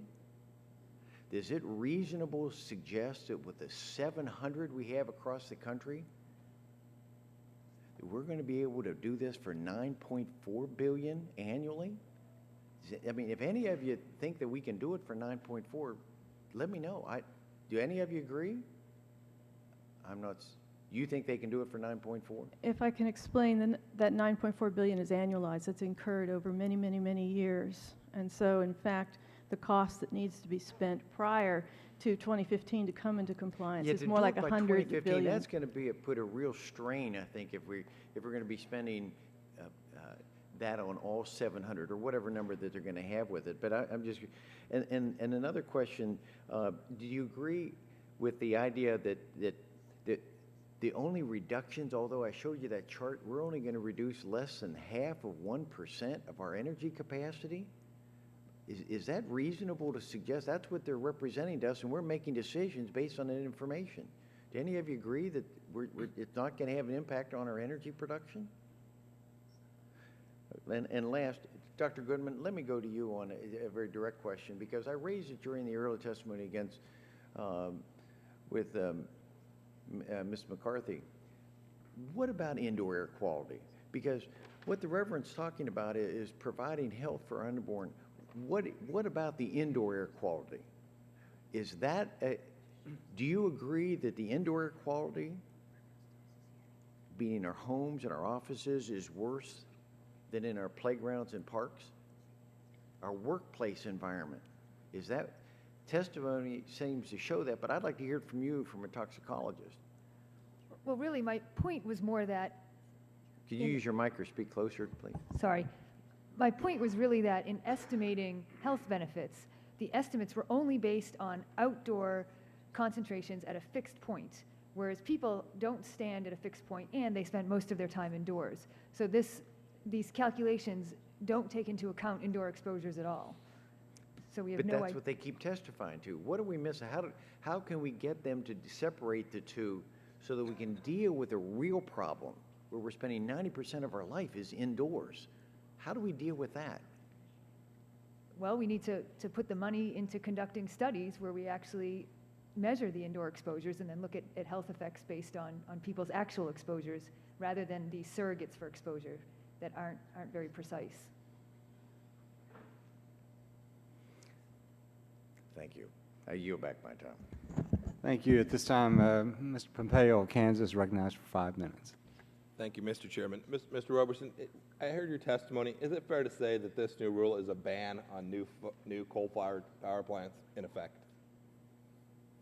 In my view, it is a ban because I don't see how anyone can go forward with a new coal-fired project. And we talked, you were here, I think, when I spoke with Ms. McCarthy about the existing plants. We talked about Logan 1. In fact, there's really no power plant in existence today that can consistently meet the requirements that the new rule would require. I believe that's correct. Thank you. Mr. McDonald, when you talk about your electricity rates going up, if rates go up to the level that you have hypothesized, that your data suggests, that the folks have told you, what does that mean on a relative basis to other countries? Well, we're already seeing imports of steel into the U.S. economy. So what it means is that we will undoubtedly have a competitive pressure against our own domestic production. We'll lose production, which is going to be a loss of jobs. It's a direct interaction. And electricity costs are a very relevant, very significant portion of the cost of goods sold for those businesses. That's correct. Thank you, Mr. Bivens. I'm fascinated by your testimony. I want to make sure I've got it right before I ask you a question. You said that regulatory policy in the long run has no net impact on jobs. Yes. And then you also said that one person's costs are someone else's income. Yes. So if we had a regulation that caused someone to take a stack of dollar bills, $1 million, and burn them, that would be a cost to that business, correct? Sure. And whose income would that be? Whoever set them on fire, if they got paid for it. It's a weird. Okay, they got paid $1, sure. so there would be a net loss if they got paid $1 to burn them. But the $1 million that was burned, that regulation, it's not true that regulations have a one-to-one correlation between cost and income. That regulation would generate $1 million of cost, and if we paid him $3 an hour and it took him an hour to do it, it'd generate $3 of income. So there would be a net loss associated with that regulation. Is that not right? That's right. But so it's not so that's right. So but every bit of compliance costs are somebody else's income. Excuse me? Every bit of compliance costs is somebody else's income. That was a compliance cost. No, the EPA separates them out. Compliance costs versus social costs. And the difference between the two is economic activity foregone. Right. That's what you're talking about. Right. And the vast majority of the total social cost is a compliance cost. So where did this money go? This regulation required them. Tell me, that was a compliance cost. They were forced to burn the $1 million. That hypothetical one, the ratio would be different, for sure. Okay, so if we made somebody build a building and we said no power tools could be used, your answer is no impact on jobs whatsoever. Actually, that would create jobs because that'd be a very inefficient way to do it. It would take a lot more manpower to get the building. Right, so the cost would far exceed the benefits associated with that. It's fascinating. Your experience set in running a manufacturing business that has profit and loss responsibility is exactly what? None. So your views of this come from books and looking at actual economic data. And data. But you, unlike some of the other folks who are testifying today, haven't actually had responsibility for hiring people and making sure that at the end of the day those checks cleared the bank and that you could grow your business and keep all your stakeholders, your shareholders, your employees, your community, keeping all of them happy. Your sum total experience there is precisely 0. Manufacturing, that's correct. Great. Ms. Smith, I want to ask you your views of this notion that regulatory policy has no impact on jobs. It's simply not possible to spend money on investments that don't increase the productivity of the economy and expect to get a net increase in the economy or even a net zero. It will always have a net drag on the economy if the investment, that is somebody's income and somebody's spending, also doesn't increase the productivity, and that is really what's happening with investments in retrofit controls or more expensive energy. Indeed, another way to look at Mr. Bivens' economic area is if I sell something to you for $5, it's not a zero-sum game, right? You're happier with the $5, and I'm happier with the product. We both gained from that. It's not the case that there was just an exchange. We created value through trade in that process. Mr. Bivens suggests it's a zero-sum deal, and we're stuck in the new school research beliefs about economic processes. Correct. Thank you. I yield back the balance of my time. Thank you, Mr. Peo. Mr. Griffith of Virginia, recognized for 5 minutes.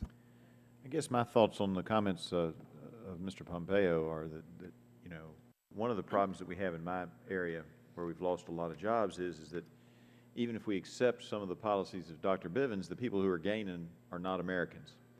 They're foreign countries that are gaining at our expense because we can no longer make the goods here. We're shipping coal to China and other places so they can make the products that we used to make. So even if I accept some of your principles, it seems to me that what's happening is the gainers are not people who are producing jobs in the United States, they're people in other countries. And one of the concerns I have, and when we look at this chart and you've got, you know, 3%, it looks like 0.3% of global mercury air emissions, and we had this chart up earlier, come from U.S. power plants according to the EPA. One of the concerns I have is that the facilities that use a lot of electricity that provide jobs in my district and in other districts, Mr. McKinley's district, lots of places where we're heavily dependent on coal, you raise that price, and the estimate from AEP itself, which is the major supplier, although there are others in my district, is 10 to 15% for the consumers. When those jobs go away, there are health impacts on people in my district who no longer have jobs. When that increase in the electricity rate goes up 10 to 15%, there are health impacts on the folks who can't afford to heat their home at the level they want to, who isolate themselves during the wintertime because unlike, and I'm going to mispronounce the name, Tosi? Mr. Tosi, a lot of my folks have been on electricity for quite a while, but they can't afford to pay the bill. They isolate themselves in one room and try to keep the heat to a minimum, not to a healthy level, but to keep the pipes from freezing and to keep themselves from freezing at night. That has a negative impact on health. And when we look at this mercury, I would submit when we ship jobs, because we have made electricity so expensive in this country, we ship jobs to other countries where they'll make the goods with the products that we aren't, with the coal that we're not willing to use any longer. We actually increase, in my opinion, I don't have a study to back it up, but it's common sense tells me if we're shipping that coal to countries to be burned in places where they don't even have the reasonable regulations that we currently have, where they don't have anything to clean up the mercury, and it's in the northern hemisphere, that air is coming back to us. And a NASA study has actually shown us that it takes 10 days for the air from the central part of the Gobi Desert to reach the eastern shore of Virginia. That means that a significant part, and part of the reason you look at this and you're saying, wait a minute, what are we doing? It looks like to me that while we may be trying to positively affect health, we're making some decisions that don't look at the world as a whole, that only look at what's happening in a particular neighborhood. And I guess I would ask, would you agree that we need to look at the whole world situation and make sure that we're not destroying American jobs, which also, by killing those jobs, has a negative health impact? Would you agree with that, Mr. McDonald, that if we're going to make these decisions, we have to do them in a global sense and not just look at the United States? Absolutely. The term leakage, which was abundantly used during the cap and trade discussions, isn't brought up now, but it's just as important. And would you explain that to me? I wasn't here for the cap and trade discussions, but I clearly talk about cap and trade all the time. Leakage is exactly what you're suggesting. If our costs go up here and force the product to be made in a less regulated jurisdiction, the emissions will be higher net globally, and the product production won't happen here. It'll happen somewhere else. All right. Regrettably, I would probably prefer, and I probably have time to get each one of you to answer that, but I'm going to decline because I also don't like to miss votes on the floor. And if you heard those bells going off about, I don't know how much time we have left, but about 4 or 5 minutes ago, they called for votes on the floor. So I'm going to yield back my time, Mr. Chairman. Thank you very much, Mr. Griffith. Mr. Rush, you wanted to ask a second round, so I'll recognize you for 5 minutes. I'm going to be quite brief, Mr. Chairman. I know we've got to go for a vote. But I want to, Reverend Haycock saying there's a pretty popular spiritual song around this that says, in effect, please be patient with me. He's not finished with me yet. And I'm sorry that my friend from Illinois is not here, but I kind of have to apologize. And you are our invited witness, and so therefore I have to assume some responsibility for the fact that he threw out some charges, and you didn't have a chance to refute the charges or to address the charges, and then there is a record. So my only, I'm going to offer you an opportunity, either verbally, orally, on the record now, to address the charges, or you, in writing in the future. You can do either. You can choose your option, how you want to deal with that. But I just think that you should have an opportunity to respond to those, I think, pretty unfair and characterizations of you and your motivations and your understanding of this issue. Well, I can share it in about 1 minute or less.